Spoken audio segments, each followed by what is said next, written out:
ਜੀ ਕਾ ਖਾਲਸਾ ਵਾਹਿਗੁਰੂ ਜੀ ਕੀ ਫਤਿਹ। ਪੁਸਤਕ 1984 ਸਿੱਖ ਕਤਲੇਆਮ ਦਾ ਸੱਚ, ਭਾਗ 12ਵਾਂ। ਲੇਖਕ ਜਰਨੈਲ ਸਿੰਘ, ਪੱਤਰਕਾਰ, ਦਿੱਲੀ। ਆਵਾਜ਼ ਸੰਦੀਪ ਸਿੰਘ ਖਾਲੜਾ। ਅਨਿਆਂ ਦੇ ਖਿਲਾਫ ਜੁੱਤਾ। ਇਹ 12 ਅਗਸਤ 2005 ਦਾ ਦਿਨ ਸੀ ਤੇ ਰਾਜ ਸਭਾ ਦੀ ਪ੍ਰੈਸ ਗੈਲਰੀ ਵਿੱਚ ਅੱਜ ਕਾਫੀ ਗਹਿਮਾ ਗਹਿਮੀ ਸੀ। ਮੈਂ ਵੀ ਵਕਤ ਤੋਂ ਪਹਿਲਾਂ ਹੀ ਉੱਥੇ ਪਹੁੰਚ ਚੁੱਕਾ ਸੀ ਤਾਂ ਕਿ ਅੱਗੇ ਵਾਲੀ ਕਤਾਰ ਵਿੱਚ ਬੈਠ ਜਾਵਾਂ ਤੇ ਕੁਝ ਮਿਸ ਨਾ ਹੋ ਜਾਏ। ਆਮ ਤੌਰ ਤੇ ਰਿਪੋਰਟਰ ਹਮੇਸ਼ਾ ਇਸ ਖਦਸ਼ੇ ਨਾਲ ਘਿਰਿਆ ਰਹਿੰਦਾ ਹੈ, ਪਰ ਜਦੋਂ ਮਾਮਲਾ ਇੰਨਾ ਅਹਿਮ ਹੋਵੇ ਤਾਂ ਫਿਰ ਚੂਕ ਦੀ ਕੋਈ ਗੁੰਜਾਇਸ਼ ਨਹੀਂ ਹੁੰਦੀ, ਜਿਵੇਂ ਸਿਰ ਤੇ ਤਲਵਾਰ ਲਟਕੀ ਰਹਿੰਦੀ ਹੈ। 1984 ਦੇ ਸਿੱਖ ਕਤਲੇਆਮ ਨੂੰ ਲੈ ਕੇ ਨਾਨਾਵਟੀ ਰਿਪੋਰਟ ਸਦਨ ਵਿੱਚ ਪੇਸ਼ ਹੋ ਚੁੱਕੀ ਸੀ। ਹੁਣ ਪ੍ਰਧਾਨ ਮੰਤਰੀ ਮਨਮੋਹਨ ਸਿੰਘ ਨੂੰ ਇਹ ਦੱਸਣਾ ਸੀ ਕਿ ਉਹ ਰਿਪੋਰਟ ਦੀਆਂ ਸਿਫਾਰਸ਼ਾਂ ਦੇ ਆਧਾਰ ਤੇ ਕੀ ਕਦਮ ਚੁੱਕਣ ਜਾ ਰਹੇ ਹਨ। ਗ੍ਰਹਿ ਮੰਤਰੀ ਸ਼ਿਵਰਾਜ ਪਾਟਿਲ ਨੇ ਕਾਰਵਾਈ ਰਿਪੋਰਟ ਦਾ ਇੱਕ ਪੁਲਿੰਦਾ ਸਾਹਮਣੇ ਰੱਖਿਆ ਸੀ, ਪਰ ਉਹ ਸਿਵਾਏ ਖਾਨਾ ਪੂਰਤੀ ਦੇ ਕੁਝ ਵੀ ਨਹੀਂ ਸੀ। ਪ੍ਰਧਾਨ ਮੰਤਰੀ ਸਦਨ ਵਿੱਚ ਆਏ ਤਾਂ ਕੁਝ ਭਾਵੁਕ ਪਰ ਸਹਿਜ ਨਜ਼ਰ ਆ ਰਹੇ ਸੀ। ਦਰਅਸਲ ਪਿਛਲੀ ਰਾਤ ਹੀ ਪ੍ਰਵਾਸੀ ਮਾਮਲਿਆਂ ਦੇ ਰਾਜ ਮੰਤਰੀ ਜਗਦੀਸ਼ ਟਾਈਟਲਰ ਨੂੰ ਮੰਤਰੀ ਮੰਡਲ ਤੋਂ ਹਟਣ ਲਈ ਰਾਜ਼ੀ ਕਰ ਲਿਆ ਗਿਆ ਸੀ। ਨਾਨਾਵਟੀ ਰਿਪੋਰਟ ਨੇ ਸੱਜਣ ਕੁਮਾਰ ਤੇ ਟਾਈਟਲਰ ਦੇ ਖਿਲਾਫ ਮਜ਼ਬੂਤ ਸਬੂਤਾਂ ਦੀ ਗੱਲ ਕਰਦੇ ਹੋਏ ਇਹਨਾਂ ਦੀ ਭੂਮਿਕਾ ਤੇ ਉਂਗਲ ਚੁੱਕੀ ਸੀ।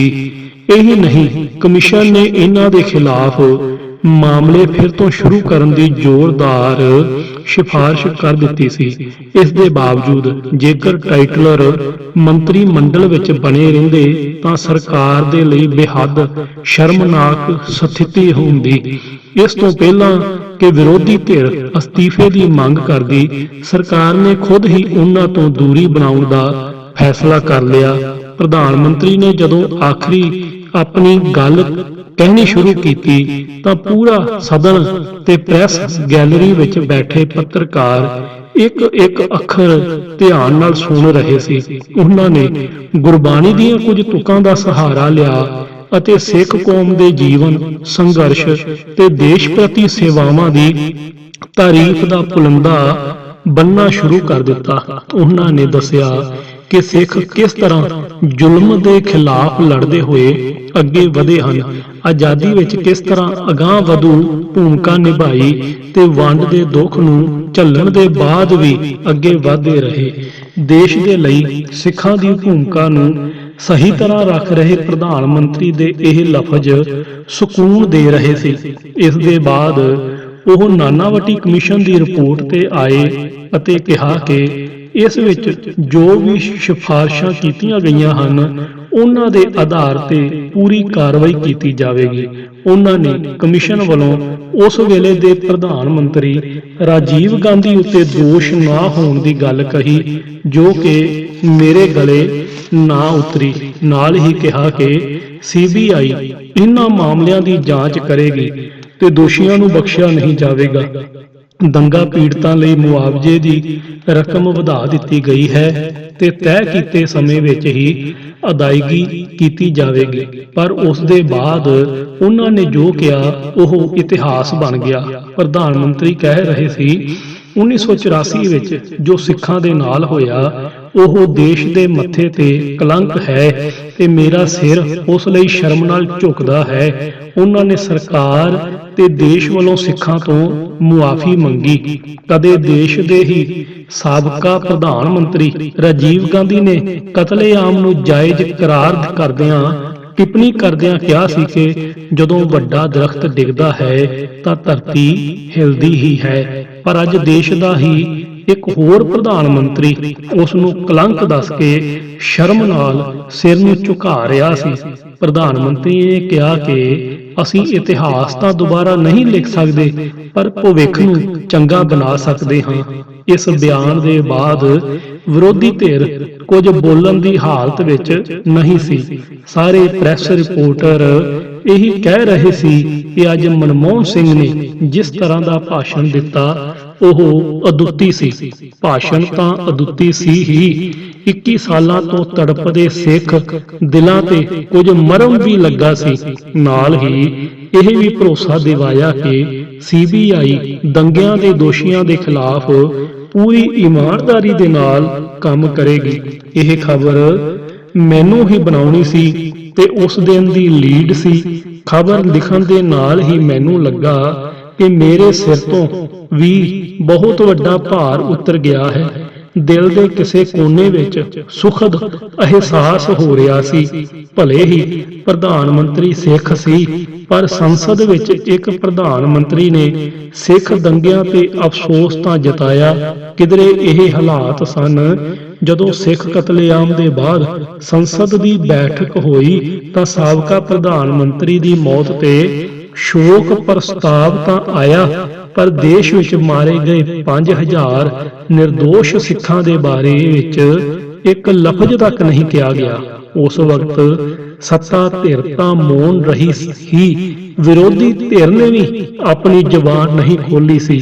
ਇੰਜ ਜਤਾਇਆ ਗਿਆ ਜਿਵੇਂ 5000 ਨਿਰਦੋਸ਼ ਸਿੱਖਾਂ ਦਾ ਮਾਰਿਆ ਜਾਣਾ ਇਸ ਦੇਸ਼ ਦੇ ਲਈ ਕੋਈ ਅਹਿਮੀਅਤ ਹੀ ਨਹੀਂ ਰੱਖਦਾ। ਬਾਅਦ ਵਿੱਚ ਭੋਪਾਲ ਗੈਸ ਕਾਂਡ ਵਿੱਚ ਮਾਰੇ ਗਏ ਲੋਕਾਂ ਨੂੰ ਲੈ ਕੇ ਤਾਂ ਸ਼ੋਕ ਪ੍ਰਸਤਾਵ ਆਏ, ਪਰ ਸਿੱਖ ਕਤਲੇਆਮ ਦੇ ਬਾਰੇ ਕਦੇ ਨਹੀਂ।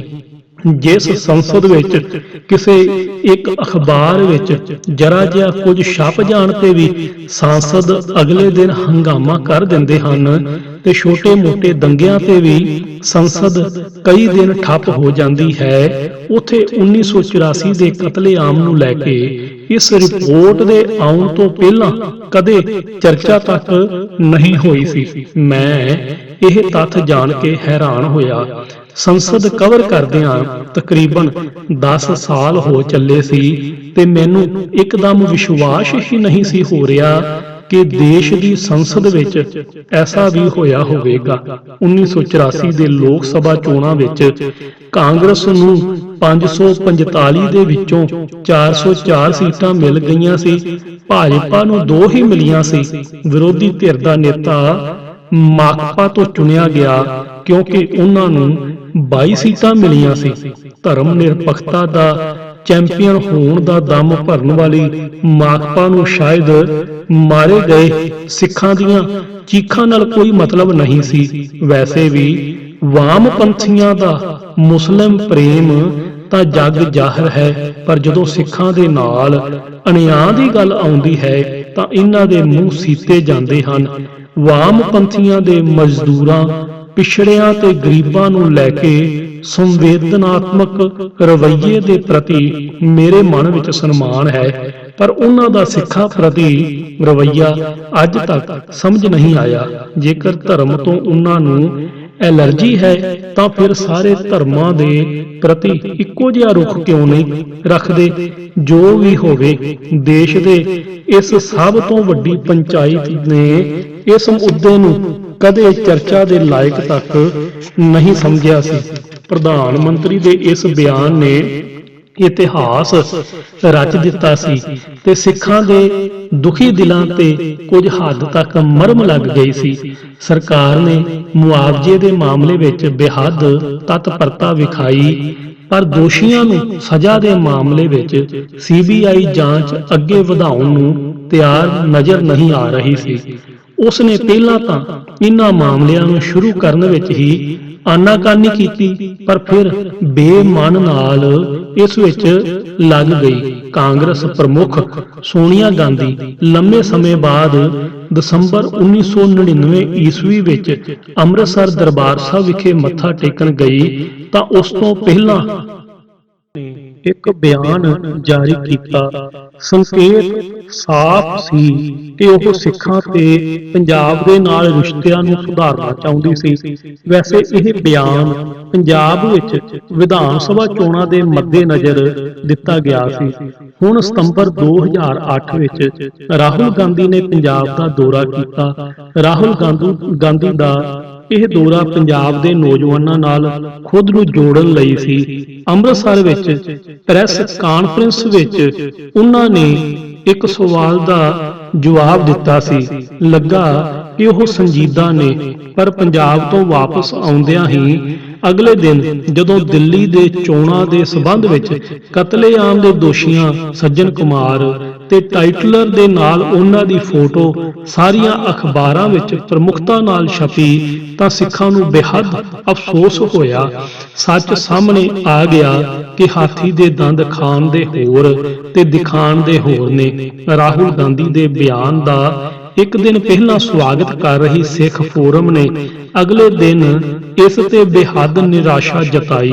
ਇਹ ਸਭ ਬਿਆਨਬਾਜ਼ੀ ਰਾਜਨੀਤਿਕ ਸੀ, ਦਿਲ ਤੋਂ ਗਲਤੀ ਕਬੂਲ ਨਹੀਂ ਕੀਤੀ ਜਾ ਰਹੀ ਸੀ, ਜਾਂ ਫਿਰ ਕੁਝ ਅਜਿਹਾ ਡਰ ਹੈ ਕਿ ਦੋਸ਼ੀਆਂ ਨੂੰ ਇਨਾਮ ਦਿੱਤੇ ਜਾਂਦੇ ਹਨ। ਸ਼ਾਇਦ ਇਹਨਾਂ ਨੂੰ ਲੱਗਦਾ ਹੈ ਕਿ ਇਹ ਦੋਸ਼ੀ ਖੁਦ ਫਸਣ ਤੇ ਉਸ ਵੇਲੇ ਦੇ ਪ੍ਰਧਾਨ ਮੰਤਰੀ ਰਾਜੀਵ ਗਾਂਧੀ ਤੇ ਟਾਪ ਲੀਡਰਸ਼ਿਪ ਨੂੰ ਵੀ ਕਟਘਰੇ ਵਿੱਚ ਨਾ ਖੜਾ ਕਰ ਦੇਣ।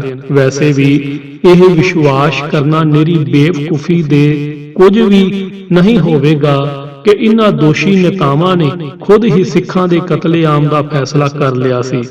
ਜਦ ਤੱਕ ਸੱਤਾ ਦੇ ਬਾਕੀ ਆਗੂਆਂ ਤੋਂ ਉਹਨਾਂ ਨੂੰ ਅਜਿਹਾ ਕਰਨ ਦੇ ਨਿਰਦੇਸ਼ ਪੁਲਿਸ ਤੇ ਪ੍ਰਸ਼ਾਸਨ ਵੱਲੋਂ ਕਤਲੇਆਮ ਲਈ ਸਹਿਯੋਗ, ਤਸੱਲੀ ਤੇ ਹਿੰਮਤ ਨਾ ਦਿੱਤੀ ਗਈ ਹੋਵੇ, ਕੋਈ ਵੀ ਨੇਤਾ ਅਜਿਹਾ ਕਤਲੇਆਮ ਨਹੀਂ ਕਰ ਸਕਦਾ ਸੀ।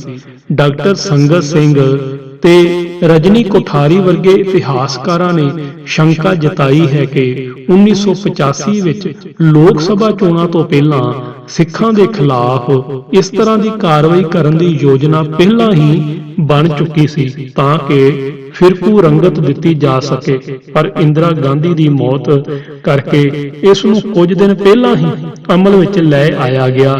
ਇਸ ਵਿੱਚ ਕਿੰਨੀ ਸੱਚਾਈ ਹੈ ਇਹ ਤਾਂ ਪਤਾ ਨਹੀਂ, ਪਰ ਨਾਨਾਵਟੀ ਕਮਿਸ਼ਨ ਨੇ ਸਾਫ਼ ਕਿਹਾ ਹੈ ਕਿ ਦੰਗੇ ਪੂਰੀ ਤਰ੍ਹਾਂ ਪਹਿਲਾਂ ਤੋਂ ਯੋਜਨਾਬੱਧ ਸਨ ਤੇ ਸੰਗਠਿਤ ਤਰੀਕੇ ਨਾਲ ਕੀਤੇ ਗਏ। ਅਜਿਹੀ ਯੋਜਨਾ ਕੀ ਇੱਕ ਦਿਨ ਵਿੱਚ ਬਣ ਸਕਦੀ ਹੈ? ਇਹ ਵੀ ਆਸਾਨ ਨਹੀਂ ਲੱਗਦਾ। ਬਿਆਨਾਂ ਨਾਲ ਸਿੱਖਾਂ ਦਾ ਦਰਦ ਦੂਰ ਕਰਨ ਦੀ ਕੋਸ਼ਿਸ਼ ਤਾਂ ਹੋ ਰਹੀ ਸੀ, ਪਰ 1984 ਦੇ ਸਿੱਖ ਕਤਲੇਆਮ ਦੇ ਦੋਸ਼ੀਆਂ ਦੇ ਖਿਲਾਫ ਕਾਰਵਾਈ ਦੀ ਰਾਜਨੀਤਿਕ ਇੱਛਾ ਸ਼ਕਤੀ ਦੀ ਘਾਟ ਸਾਫ਼ ਤੌਰ ਤੇ ਨਜ਼ਰ ਆਈ।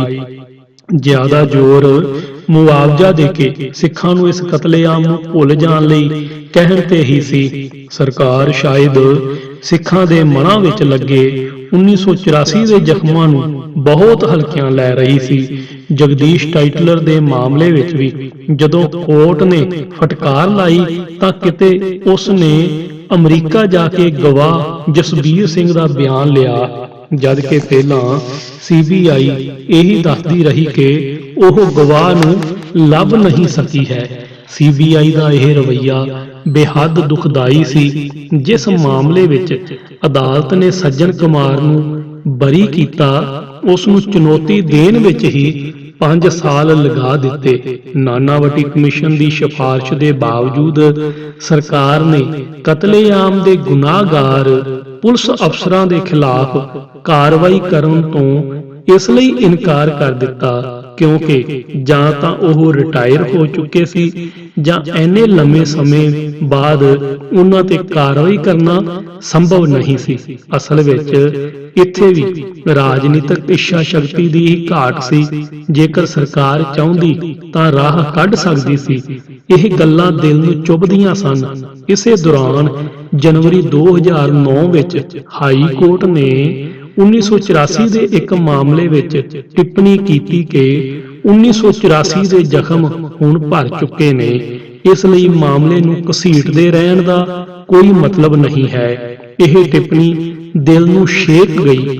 ਇਹ ਜ਼ਾਹਰ ਕਰ ਰਹੀ ਸੀ ਕਿ ਸਿਸਟਮ ਮੰਨ ਚੁੱਕਾ ਹੈ ਕਿ 1984 ਦੇ ਜ਼ਖਮ ਭਰ ਚੁੱਕੇ ਹਨ, ਨਿਆਂ ਹੋਇਆ ਨਹੀਂ, ਦੋਸ਼ੀਆਂ ਨੂੰ ਸਜ਼ਾਵਾਂ ਮਿਲੀਆਂ ਨਹੀਂ ਤੇ ਮਾਰੇ ਗਏ ਨਿਰਦੋਸ਼ ਸਿੱਖਾਂ ਦੀਆਂ ਵਿਧਵਾਵਾਂ ਤੇ ਬੱਚੇ ਪਲ-ਪਲ ਉਸ ਅਨਿਆਂ ਨੂੰ ਲੈ ਕੇ ਹੰਝੂ ਵਗਾ ਰਹੇ ਨੇ। ਪਰ ਇੱਥੇ ਕਿਹਾ ਜਾ ਰਿਹਾ ਹੈ ਕਿ ਜ਼ਖਮ ਭਰ ਗਏ ਹਨ।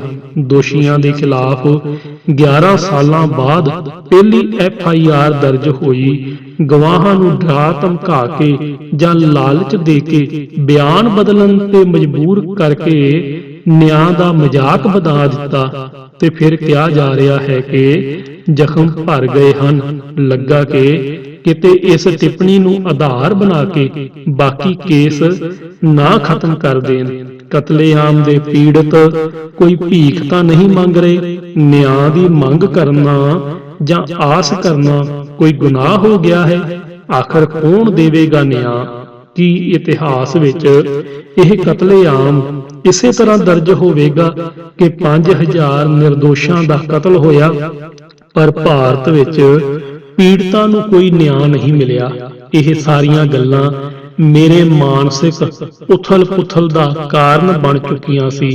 ਇਸ ਦੌਰਾਨ 18 ਫਰਵਰੀ ਨੂੰ ਇੱਕ ਹੋਰ ਖਬਰ ਆਈ ਜਿਸ ਨੇ ਬੁਰੀ ਤਰ੍ਹਾਂ ਹਿਲਾ ਦਿੱਤਾ। ਪੰਜਾਬ ਦੇ ਮੋਹਾਲੀ ਵਿੱਚ ਇੱਕ ਹੋਰ ਗਵਾਹ ਗੁਰਚਰਨ ਸਿੰਘ ਨੇ ਦਮ ਤੋੜ ਦਿੱਤਾ ਸੀ।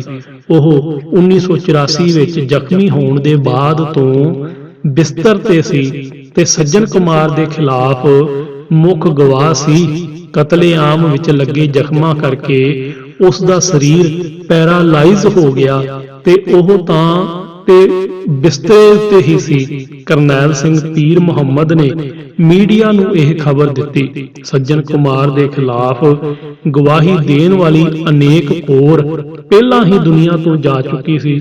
ਹੁਣ ਗਵਾਹ ਵੀ ਦੁਨੀਆ ਤੋਂ ਕੂਚ ਕਰਨ ਲੱਗੇ ਸੀ ਪਰ ਨਿਆਂ ਦਾ ਚੱਕਰ ਘੁੰਮਣ ਨੂੰ ਹੀ ਰਾਜੀ ਨਹੀਂ ਸੀ। ਸੰਸਦ ਵਿੱਚ ਦੋਸ਼ੀਆਂ ਨੂੰ ਸਜ਼ਾਵਾਂ ਦੇ ਜੋ ਵਾਅਦੇ ਕੀਤੇ ਗਏ ਸੀ ਉਹ ਹਵਾ ਹੋ ਗਏ ਸੀ। ਇਹ ਗੱਲ ਦਿਲ ਨੂੰ ਚੋਟ ਪਹੁੰਚਾ ਰਹੀ ਸੀ। ਸਿੱਖਾਂ ਦੀਆਂ ਭਾਵਨਾਵਾਂ ਤੇ ਅਨਿਆਂ ਨੂੰ ਹਲਕੇ ਢੰਗ ਨਾਲ ਲਿਆ ਜਾ ਰਿਹਾ ਸੀ। ਕੋੜੇ ਅਤੀਤ ਨੂੰ ਦਫਨ ਕਰਕੇ ਨਵੇਂ ਸਬੰਧਾਂ ਦਾ ਹੋਕਾ ਦੇਣ ਵਾਲੀ ਕਾਂਗਰਸ ਪਾਰਟੀ ਨੇ ਹੁਣ ਸਿੱਖ ਕਤਲੇਆਮ ਦਾ ਚਿਹਰਾ ਬਣ ਚੁੱਕੇ ਸੱਜਣ ਕੁਮਾਰ ਤੇ ਜਗਦੀਸ਼ ਟਾਈਟਲਰ ਨੂੰ ਲੋਕ ਸਭਾ ਚੋਣਾਂ ਵਿੱਚ ਚੋਣਾਂ ਲਈ ਪਾਰਟੀ ਟਿਕਟ ਦੇ ਦਿੱਤੀ। ਇਨ੍ਹਾਂ ਦੋਸ਼ੀਆਂ ਨੂੰ ਟਿਕਟ ਮਿਲਣਾ ਸਿੱਖਾਂ ਨੂੰ ਹਮੇਸ਼ਾ ਮੂੰਹ ਤੇ ਚਪੇੜ ਵਰਗਾ ਮਹਿਸੂਸ ਹੁੰਦਾ ਰਿਹਾ ਹੈ। ਮਨ ਸੋਚਣ ਲੱਗਾ ਕਿ ਜਦੋਂ ਸੋਨੀਆ ਗਾਂਧੀ ਗੁਜਰਾਤ ਦੰਗਿਆਂ ਦੇ ਲਈ ਨਰਿੰਦਰ ਮੋਦੀ ਤੇ ਉਹਨਾਂ ਦੀ ਸਰਕਾਰ ਨੂੰ ਮੌਤ ਦੇ ਸੁਦਾਗਰ ਦੱਸਣ ਤੋਂ ਗੁਰੇਜ਼ ਨਹੀਂ ਕਰਦੀ ਤਾਂ ਫਿਰ 1984 ਦੇ ਸਿੱਖ ਕਤਲੇਆਮ ਲਈ ਜੋ ਚਿਹਰੇ ਸਿੱਖ ਭੁੱਲ ਨਹੀਂ ਸਕਦੇ ਉਹਨਾਂ ਨੂੰ ਟਿਕਟ ਕਿਵੇਂ ਦੇ ਦਿੱਤਾ। ਸੱਜਣ ਕੁਮਾਰ ਤੇ ਟਾਈਟਲਰ ਨੂੰ ਹਰ ਉਸ ਕਮਿਸ਼ਨ ਤੇ ਕਮੇਟੀ ਨੇ ਦੋਸ਼ੀ ਦੱਸਿਆ ਸੀ ਜਿਸ ਦਾ ਗਠਨ ਕਾਂਗਰਸ ਸਰਕਾਰਾਂ ਦੇ ਵਕਤ ਹੋਇਆ। ਇਨਸਾਫ ਬਗੈਰ ਸਿੱਖਾਂ ਨੂੰ ਤਸੱਲੀ ਨਹੀਂ ਮਿਲ ਸਕਦੀ ਪਰ ਕੀ ਐਨੇ ਵੱਡੇ ਕਤਲੇਆਮ ਤੇ ਸਿੱਖਾਂ ਦੇ ਨਾਲ ਨਾ ਇਨਸਾਫੀ ਦੇ ਦਰਦ ਨੂੰ ਦੂਰ ਕਰਨ ਲਈ ਕਾਂਗਰਸ ਐਨਾ ਵੀ ਨਹੀਂ ਕਰ ਸਕਦੀ ਕਿ ਇਹਨਾਂ ਨੂੰ ਟਿਕਟਾਂ ਨਾ ਦੇਵੇ? ਇਹ ਠੀਕ ਹੈ ਕਿ ਡਾਕਟਰ ਮਨਮੋਹਨ ਸਿੰਘ ਨੂੰ ਪ੍ਰਧਾਨ ਮੰਤਰੀ ਦੇ ਤੌਰ ਤੇ ਪੇਸ਼ ਕੀਤਾ ਜਾ ਰਿਹਾ ਹੈ ਪਰ ਇਸ ਨਾਲ ਸਿੱਖ ਕਤਲੇਆਮ ਦੇ ਦੋਸ਼ੀਆਂ ਨੂੰ ਸਜ਼ਾ ਤਾਂ ਨਹੀਂ ਮਿਲ ਗਈ। ਸਜ਼ਾ ਦੀ ਗੱਲ ਤਾਂ ਕਿਤੇ ਦੂਰ ਰਹੀ, ਇਹਨਾਂ ਨੂੰ ਟਿਕਟਾਂ ਦਿੱਤੀਆਂ ਜਾ ਰਹੀਆਂ ਨੇ। ਕਾਂਗਰਸ ਨੇ ਇਹ ਮਾਯੂਸ ਕਰਨ ਵਾਲਾ ਕਦਮ ਚੁੱਕਿਆ ਸੀ।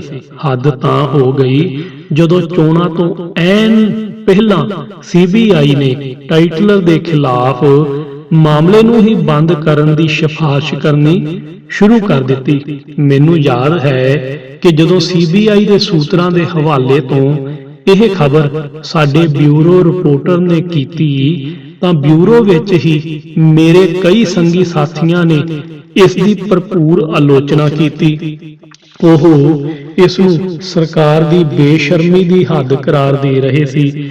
ਕਿਹਾ ਜਾ ਰਿਹਾ ਸੀ ਕਿ ਇੰਨਾ ਹਾਈ ਪ੍ਰੋਫਾਈਲ ਮਾਮਲਾ CBI ਕਦੇ ਇਸ ਤਰ੍ਹਾਂ ਬੰਦ ਨਹੀਂ ਕਰਦੀ ਹੈ। CBI ਇਹ ਕਹਿੰਦੇ ਹੋਏ ਮਾਮਲਾ ਬੰਦ ਕਰਨਾ ਚਾਹੁੰਦੀ ਸੀ ਕਿ ਉਸ ਨੂੰ ਗਵਾਹਾਂ ਤੇ ਭਰੋਸਾ ਨਹੀਂ ਹੈ। ਮੇਰਾ ਦਿਮਾਗ ਵੀ ਇਹ ਗੱਲ ਨਹੀਂ ਸਮਝ ਪਾ ਰਿਹਾ ਸੀ ਕਿ ਆਖਰ CBI ਕਦ ਤੋਂ ਅਦਾਲਤ ਹੋ ਗਈ। ਉਸ ਦਾ ਕੰਮ ਜਾਂਚ ਕਰਨਾ ਹੈ ਨਾ ਕਿ ਇਹ ਦੱਸਣਾ ਕਿ ਇਹ ਗਵਾਹ ਭਰੋਸੇਯੋਗ ਹੈ ਜਾਂ ਨਹੀਂ। ਜੇਕਰ ਇਹ ਗਵਾਹ ਭਰੋਸੇਯੋਗ ਨਹੀਂ ਹੈ ਤਾਂ ਫਿਰ ਹੋਰ ਗਵਾਹ ਲੱਭਣ। ਕੀ ਉਸ ਨੂੰ ਨਹੀਂ ਪਤਾ ਕਿ ਤਾਕਤਵਰ ਰਾਜਨੀਤਿਕ ਲੋਕਾਂ ਦੇ ਖਿਲਾਫ ਗਵਾਹੀ ਦੇਣਾ ਇੱਕ ਬਹੁਤ ਜੋਖਮ ਵਾਲਾ ਕੰਮ ਹੈ। ਸੈਂਕੜੇ ਲੋਕ ਇਹਨਾਂ ਨੂੰ ਉੱਥੇ ਵੇਖਣ ਦੇ ਬਾਵਜੂਦ ਗਵਾਹੀ ਲਈ ਹਿੰਮਤ ਨਹੀਂ ਜੁਟਾ ਸਕੇ। ਜਿਨ੍ਹਾਂ ਹਿੰਮਤ ਵੀ ਕੀਤੀ ਤਾਂ ਉਸ ਨੂੰ ਐਵੇਂ ਹੀ ਖਾਰਜ ਕੀਤਾ ਜਾ ਰਿਹਾ ਹੈ। ਇਹ ਚੋਣਾਂ ਤੋਂ ਐਨ ਪਹਿਲਾਂ ਕਲੀਨ ਚਿੱਟ ਕਿਵੇਂ ਦਿੱਤੀ ਜਾ ਰਹੀ ਹੈ, ਖਾਸ ਕਰ ਜਦੋਂ ਚੋਣ ਕਮਿਸ਼ਨ ਚੋਣਾਂ ਦਾ ਐਲਾਨ ਕਰ ਚੁੱਕਾ ਹੈ। CBI ਨੂੰ ਲੰਮੇ ਸਮੇਂ ਤੱਕ ਕਵਰ ਕਰਨ ਵਾਲੇ ਕਿਸੇ ਵੀ ਪੱਤਰਕਾਰ ਨੂੰ ਇਹ ਗੱਲ ਹਜਮ ਨਹੀਂ ਹੋ ਰਹੀ ਸੀ ਕਿ CBI ਖੁਦ ਅਜਿਹਾ ਕਰ ਸਕਦੀ ਹੈ। CBI ਰਾਜਨੀਤਿਕ ਮਾਮਲਿਆਂ ਦੀ ਕਿਸ ਤਰ੍ਹਾਂ ਨਾਲ ਵਰਤੋਂ ਕਰਦੀ ਹੈ, ਇਸ ਦਾ ਤਮਾਮ ਇਲਜ਼ਾਮ ਸਾਰੀਆਂ ਪਾਰਟੀਆਂ ਹੁਣ ਤੱਕ ਲਗਾ ਚੁੱਕੀਆਂ ਹਨ। ਮਨ ਨੂੰ ਚੋਟ ਲੱਗ ਰਹੀ ਸੀ। CBI ਦੇ ਮਾਮਲਾ ਬੰਦ ਕਰਨ ਦੇ ਬਾਅਦ ਨਿਆਂ ਦੀ ਅਖੀਰਲੀ ਕਿਰਨ ਵੀ ਕੁਝ ਬੁਝ ਰਹੀ ਸੀ। ਇਸੇ ਦੌਰਾਨ 2 ਅਪ੍ਰੈਲ ਨੂੰ ਕਿਸੇ ਰਿਪੋਰਟਰ ਨੇ ਗ੍ਰਹਿ ਮੰਤਰੀ P. ਚਿਦੰਬਰਮ ਤੋਂ ਇਸ ਕਲੀਨ ਚਿੱਟ ਦੇ ਬਾਰੇ ਵਿੱਚ ਪੁੱਛ ਅਜੇ ਇਹ ਕਲੀਨ ਚਿੱਟ ਅਦਾਲਤ ਵਿੱਚ ਬੰਦ ਲਿਫਾਫੇ ਵਿੱਚ ਸੌਂਪੀ ਗਈ ਸੀ, ਜਨਤਕ ਨਹੀਂ ਹੋਈ ਸੀ।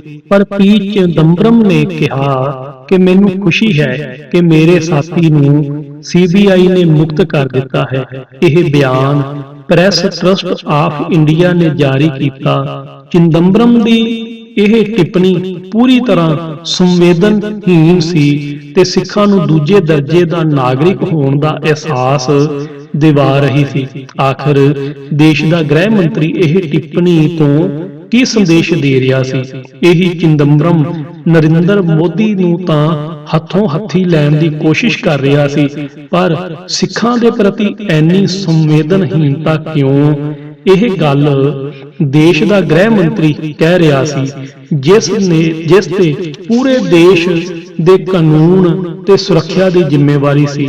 ਸਿੱਖ ਕਤਲੇਆਮ ਵਿੱਚ ਜਿੱਥੇ 5000 ਨਿਰਦੋਸ਼ ਲੋਕਾਂ ਦੀਆਂ ਹੱਤਿਆਵਾਂ ਹੋ ਗਈਆਂ ਸੀ ਤੇ ਉਹਨਾਂ ਮਾਮਲਿਆਂ ਵਿੱਚ ਦੋਸ਼ੀਆਂ ਦੇ ਛੁੱਟਣ ਤੇ ਗ੍ਰਹਿ ਮੰਤਰੀ ਖੁਸ਼ੀ ਜਤਾ ਰਿਹਾ ਸੀ, ਉਹ ਵੀ ਇੱਕ ਐਸਾ ਵਿਅਕਤੀ ਜੋ ਸ਼ਾਂਤ ਤਰੀਕੇ ਨਾਲ ਬੋਲਦਿਆਂ ਹੋਇਆਂ ਵੀ ਵਿਰੋਧੀਆਂ ਨੂੰ ਚੁੱਪ ਕਰਾਉਣ ਦੀ ਯੋਗਤਾ ਰੱਖਦਾ ਸੀ ਤੇ ਲੰਮੇ ਸਮੇਂ ਤੱਕ ਸੰਸਦ ਕਵਰ ਕਰਨ ਕਰਕੇ ਮੈਂ ਉਸ ਦੀ ਸਮਝਦਾਰੀ ਦਾ ਕਾਇਲ ਸੀ। ਉਹਨਾਂ ਨੂੰ ਸ਼ਬਦਾਂ ਨੂੰ ਚੰਗੀ ਤਰ੍ਹਾਂ ਤੋਲ ਮੋਲ ਕੇ ਹੀ ਮੂੰਹ ਤੋਂ ਕੱਢਣ ਦੀ ਆਦਤ ਸੀ। ਫਿਰ ਐਸੇ ਵਿਅਕਤੀ ਨੇ ਪੀੜਤ ਲੋਕਾਂ ਦਾ ਮਜ਼ਾਕ ਕਿਉਂ ਉਡਾਇਆ? ਇਹ ਕਿਉਂ ਨਹੀਂ ਸੋਚਿਆ ਕਿ 25 ਸਾਲਾਂ ਤੋਂ ਨਿਆਂ ਦੀ ਆਸ ਵਿੱਚ ਬੈਠੇ ਪੀੜਤਾਂ ਦੇ ਦਿਲ CBI ਦੇ ਇਸ ਕਦਮ ਤੋਂ ਬੇਹੱਦ ਆਹਤ ਹਨ। ਗ੍ਰਹਿ ਮੰਤਰੀ ਪੂਰੇ ਦੇਸ਼ ਦਾ ਹੁੰਦਾ ਹੈ, ਕਿਸੇ ਇੱਕ ਪਾਰਟੀ ਦਾ ਨਹੀਂ। ਉਹਨਾਂ ਤਾਂ ਜਨਤਕ ਤੌਰ ਤੇ ਆਪਣੀ ਸਾਥੀ ਦੇ ਛੁੱਟਣ ਤੇ ਖੁਸ਼ੀ ਜਤਾਉਣਾ ਜ਼ਖਮਾਂ ਤੇ ਲੂਣ ਛਿੜਕਣ ਵਰਗਾ ਸੀ। ਕੀ ਉਹਨਾਂ ਨੂੰ ਪਤਾ ਨਹੀਂ ਸੀ ਕਿ ਦੁਨੀਆ ਦੀ ਕੋਈ ਵੀ ਅਦਾਲਤ ਭਲਾ ਇਹਨਾਂ ਦੋਸ਼ੀਆਂ ਨੂੰ ਛੱਡ ਦੇਵੇ, ਪਰ ਸਾਰੇ ਸਿੱਖਾਂ ਲਈ ਹੀ ਨਹੀਂ ਬਲਕਿ ਦੇਸ਼ ਦੇ ਇਨਸਾਫ ਪਸੰਦ ਲੋਕਾਂ ਦੀਆਂ ਨਜ਼ਰਾਂ ਵਿੱਚ ਵੀ ਉਹ ਹਮੇਸ਼ਾ ਦੋਸ਼ੀ ਹੀ ਰਹਿਣਗੇ। ਹੁਣ ਮੈਂ ਤੈਅ ਕਰ ਲਿਆ ਸੀ ਕਿ 1984 ਦੇ ਅਨਿਆਂ ਦਾ ਸਵਾਲ ਜ਼ਰੂਰ ਚੁੱਕਣਾ ਹੈ। ਮਨ ਆਹਤ ਹੋ ਰਿਹਾ ਸੀ। ਮੇਰੀ ਪ੍ਰਮੁੱਖ ਬੀਟ ਡਿਫੈਂਸ ਸੀ, ਪਰ ਫਰਵਰੀ 2009 ਵਿੱਚ ਪੂਰੇ ਬਿਊਰੋ ਨੂੰ ਸਿਰਫ ਰਾਜਨੀਤੀ ਤੇ ਸਿਰਫ ਲੋਕ ਸਭਾ ਚੋਣਾਂ ਦੇ ਧਿਆਨ ਦੇ ਕੇਂਦਰਿਤ ਕਰਨ ਲਈ ਕਹਿ ਦਿੱਤਾ ਗਿਆ ਸੀ। ਲੋਕ ਸਭਾ ਚੋਣਾਂ ਦੇ ਵਕਤ ਅਜਿਹਾ ਹੋਣਾ ਸੁਭਾਵਕ ਹੀ ਸੀ। ਮੈਂ ਫਰਵਰੀ ਤੋਂ ਸਿਰਫ ਰਾਜਨੀਤਿਕ ਸਮੀਕਰਨਾਂ ਤੇ ਲੋਕ ਸਭਾ ਚੋਣਾਂ ਨਾਲ ਸੰਬੰਧਿਤ ਖਬਰਾਂ ਲਿਖਣੀਆਂ ਸ਼ੁਰੂ ਕਰ ਦਿੱਤੀਆਂ। ਵਿਸ਼ੇਸ਼ ਚੋਣ ਪੰਨੇ ਲਈ ਹਰ ਹਫ਼ਤੇ ਘੱਟ ਤੋਂ ਘੱਟ 3 ਖਾਸ ਚੋਣ ਖਬਰਾਂ ਦੇਣਾ ਜ਼ਰੂਰੀ ਹੋ ਚੁੱਕਾ ਸੀ। ਪੰਜਾਬ, ਹਿਮਾਚਲ ਤੇ ਜੰਮੂ ਕਸ਼ਮੀਰ ਵੀ ਮੇਰੇ ਕੋਲ ਸੀ। ਇਸ ਲਈ ਉੱਥੋਂ ਦੇ ਲਈ ਕਾਂਗਰਸ ਵਿੱਚ ਟਿਕਟ ਵੰਡਣ ਤੇ ਚੋਣ ਰਣਨੀਤੀ ਨੂੰ ਲੈ ਕੇ ਖਬਰਾਂ ਕਰਨਾ ਵੀ ਮੇਰੀ ਜ਼ਿੰਮੇਵਾਰੀ ਸੀ। ਇਸ ਤੋਂ ਇਲਾਵਾ ਚੋਣ ਕਮਿਸ਼ਨ ਲੰਬੇ ਸਮੇਂ ਤੋਂ ਮੇਰੀ ਬੀਟ ਤੇ ਸੀ। ਤੇ ਹੁਣ ਚੋਣਾਂ ਦੇ ਐਲਾਨ ਤੋਂ ਬਾਅਦ ਇਹ ਬੀਟ ਮਹੱਤਵਪੂਰਨ ਹੋ ਚੁੱਕੀ ਸੀ। ਆਦਰਸ਼ ਚੋਣ ਆਚਾਰ ਸੰਹਿਤਾ ਉਲੰਘਣ ਦੇ ਮਾਮਲੇ ਪ੍ਰਮੁਖਤਾ ਨਾਲ ਛਪ ਰਹੇ ਸੀ। ਇਸੇ ਦੌਰਾਨ ਗ੍ਰਹਿ ਮੰਤਰੀ ਦੇ ਖਿਲਾਫ ਵੀ ਰਾਜਸਥਾਨ ਭਾਜਪਾ ਨੇ ਸਰਕਾਰੀ ਦੌਰਿਆਂ ਦਾ ਚੋਣ ਦੌਰਿਆਂ ਤੇ ਤੌਰ ਤੇ ਵਰਤੋਂ ਕਰਨ ਦੀ ਸ਼ਿਕਾਇਤ ਕਰ ਦਿੱਤੀ। ਚੋਣ ਕਮਿਸ਼ਨ ਨੇ ਚਿਦੰਬਰਮ ਦੇ ਕ੍ਰਿਤ ਨੂੰ ਪਹਿਲੀ ਨਜ਼ਰ ਵਿੱਚ ਆਦਰਸ਼ ਚੋਣ ਆਚਾਰ ਸੰਹਿਤਾ ਦਾ ਉਲੰਘਣ ਦੱਸਦਿਆਂ ਹੋਇਆਂ ਨੋਟਿਸ ਭੇਜ ਦਿੱਤਾ। ਚਿਦੰਬਰਮ ਨੂੰ 6 ਅਪ੍ਰੈਲ ਤੱਕ ਜਵਾਬ ਦੇਣ ਨੂੰ ਕਿਹਾ ਗਿਆ ਸੀ। ਇਸ ਤਰ੍ਹਾਂ ਦੀਆਂ ਖਬਰਾਂ ਪ੍ਰਮੁਖਤਾ ਨਾਲ ਛਪ ਰਹੀਆਂ ਸੀ। ਚਿਦੰਬਰਮ 6 ਅਪ੍ਰੈਲ ਨੂੰ ਹੀ ਦਿੱਲੀ ਆ ਰਹੇ ਸੀ ਤੇ ਉਸੇ ਦਿਨ ਜਵਾਬ ਵੀ ਦੇਣਾ ਸੀ। ਪਤਾ ਲੱਗਾ ਕਿ ਉਸੇ ਦਿਨ ਉਹਨਾਂ ਨੇ 12 ਵਜੇ ਕਾਂਗਰਸ ਮੁੱਖ ਦਫ਼ਤਰ ਵਿੱਚ ਪ੍ਰੈਸ ਕਾਨਫਰੰਸ ਵੀ ਰੱਖੀ ਹੈ। ਤਦੇ ਪਤਾ ਲੱਗਾ ਕਿ ਚਿਦੰਬਰਮ 6 ਅਪ੍ਰੈਲ ਨੂੰ ਨਹੀਂ ਪਹੁੰਚ ਪਾ ਰਹੇ ਤੇ ਚੋਣ ਕਮਿਸ਼ਨ ਤੋਂ ਵੀ ਜਵਾਬ ਦੇਣ ਲਈ ਇੱਕ ਦਿਨ ਦੀ ਮੋਹਲਤ ਮੰਗੀ ਹੈ। ਹੁਣ 7 ਅਪ੍ਰੈਲ ਨੂੰ ਹੀ ਪ੍ਰੈਸ ਕਾਨਫਰੰਸ ਵੀ ਹੋਵੇਗੀ। ਇਸ ਦਿਨ ਮੇਰਾ ਕੋਈ ਹੋਰ ਅਸਾਈਨਮੈਂਟ ਵੀ ਨਹੀਂ ਸੀ। 1984 ਦੇ ਮਾਮਲੇ ਵਿੱਚ ਮੈਂ ਚਿਦੰਬਰਮ ਤੋਂ ਸਵਾਲ ਪੁੱਛਣਾ ਚਾਹੁੰਦਾ ਸੀ। ਮੈਨੂੰ ਲੱਗਾ ਕਿ ਹੁਣ ਜਵਾਬ ਮੰਗਣ ਦਾ ਸਮਾਂ ਆ ਗਿਆ ਹੈ। ਮੈਂ 2 ਅਪ੍ਰੈਲ ਦੀ ਉਹਨਾਂ ਦੀ ਟਿੱਪਣੀ ਤੋਂ ਬੇਹੱਦ ਦੁਖੀ ਸੀ ਤੇ ਉਹਨਾਂ ਤੋਂ ਕੁਝ ਤਿੱਖੇ ਸਵਾਲ ਕਰਨ ਦਾ ਮਨ ਬਣਾ ਕੇ ਆਇਆ ਸੀ। ਮੈਂ ਮਿੱਥ ਲਿਆ ਸੀ ਕਿ ਅੱਜ 1984 ਦੇ ਅਨਿਆਂ ਦੀ ਗੱਲ ਨੂੰ ਜ਼ੋਰਦਾਰ ਢੰਗ ਨਾਲ ਚੁੱਕਣਾ ਹੈ। ਮੈਨੂੰ ਯਾਦ ਹੈ ਕਿ ਮੈਂ ਸਵਾਲ ਕਰਨ ਨੂੰ ਲੈ ਕੇ ਕਾਫੀ ਬੇਸਬਰਾ ਸੀ ਤੇ ਸ਼ੁਰੂ ਤੋਂ ਹੀ ਹੱਥ ਉਠਾਉਣਾ ਸ਼ੁਰੂ ਕਰ ਦਿੱਤਾ ਸੀ। ਉਹ ਅਤਵਾਦ ਦੇ ਮੁੱਦੇ ਤੇ ਅੱਜ ਅਡਵਾਨੀ ਉੱਤੇ ਹਮਲਾ ਬੋਲਣ ਦੀ ਨੀਅਤ ਨਾਲ ਆਏ ਸੀ। ਮੇਰੀ ਵਾਰੀ ਤਕਰੀਬਨ 8-10 ਸਵਾਲਾਂ ਦੇ ਬਾਅਦ ਆਈ। ਮੈਂ ਕਾਫੀ ਦੇਰ ਤੋਂ ਇਸ ਘੜੀ ਦਾ ਇੰਤਜ਼ਾਰ ਕਰ ਰਿਹਾ ਸੀ। ਸਵਾਲ ਮੇਰੇ ਦਿਲ ਦੇ ਬਹੁਤ ਨਜ਼ਦੀਕ ਸੀ ਤੇ ਦੇਰ ਹੁੰਦੇ ਜਾਣ ਨਾਲ ਦਿਲ ਤੇ ਦਬਾਅ ਜ਼ਿਆਦਾ ਵੱਧ ਗਿਆ ਸੀ। ਖੈਰ, ਹੁਣ ਚਿਦੰਬਰਮ ਨੇ ਮੈਨੂੰ ਵੀ ਸਵਾਲ ਪੁੱਛਣ ਲਈ ਕਿਹਾ। ਮੈਂ ਪਹਿਲਾਂ ਉਹਨਾਂ ਦੀ ਇਸ ਗੱਲ ਦੇ ਤਾਰੀਫ ਕੀਤੀ ਕਿ ਮੁੰਬਈ ਬੰਬ ਧਮਾਕਿਆਂ ਦੇ ਬਾਅਦ NIA ਦੇ ਗਠਨ ਤੋਂ ਲੈ ਕੇ तमाम ਉਸਾਰੂ ਕਦਮ ਚੁੱਕ ਕੇ ਉਹਨਾਂ ਨੇ ਚੰਗਾ ਕੰਮ ਕੀਤਾ ਹੈ। ਪਰ ਮੇਰਾ ਸਵਾਲ ਵੱਖਰਾ ਸੀ ਤੇ ਮੇਰੇ ਦਿਲ ਦੇ ਐਨੇ ਨੇੜੇ ਸੀ ਕਿ ਭਾਵੁਕਤਾ ਮੇਰੇ ਤੇ ਹਾਵੀ ਹੋਣ ਲੱਗ ਪਈ। ਲੰਮੇ ਸਮੇਂ ਦੀ ਪੀੜਾ ਅੱਜ ਇਕੱਠੀ ਹੋ ਗਈ ਸੀ। ਚਿਦੰਬਰਮ ਦਾ ਜਵਾਬ ਤਕਨੀਕੀ ਸੀ ਕਿ ਮਾਮਲਾ ਅਦਾਲਤ ਦੇ ਸਾਹਮਣੇ ਹੈ ਤੇ ਉਸੇ ਨੇ ਫੈਸਲਾ ਕਰਨਾ ਹੈ।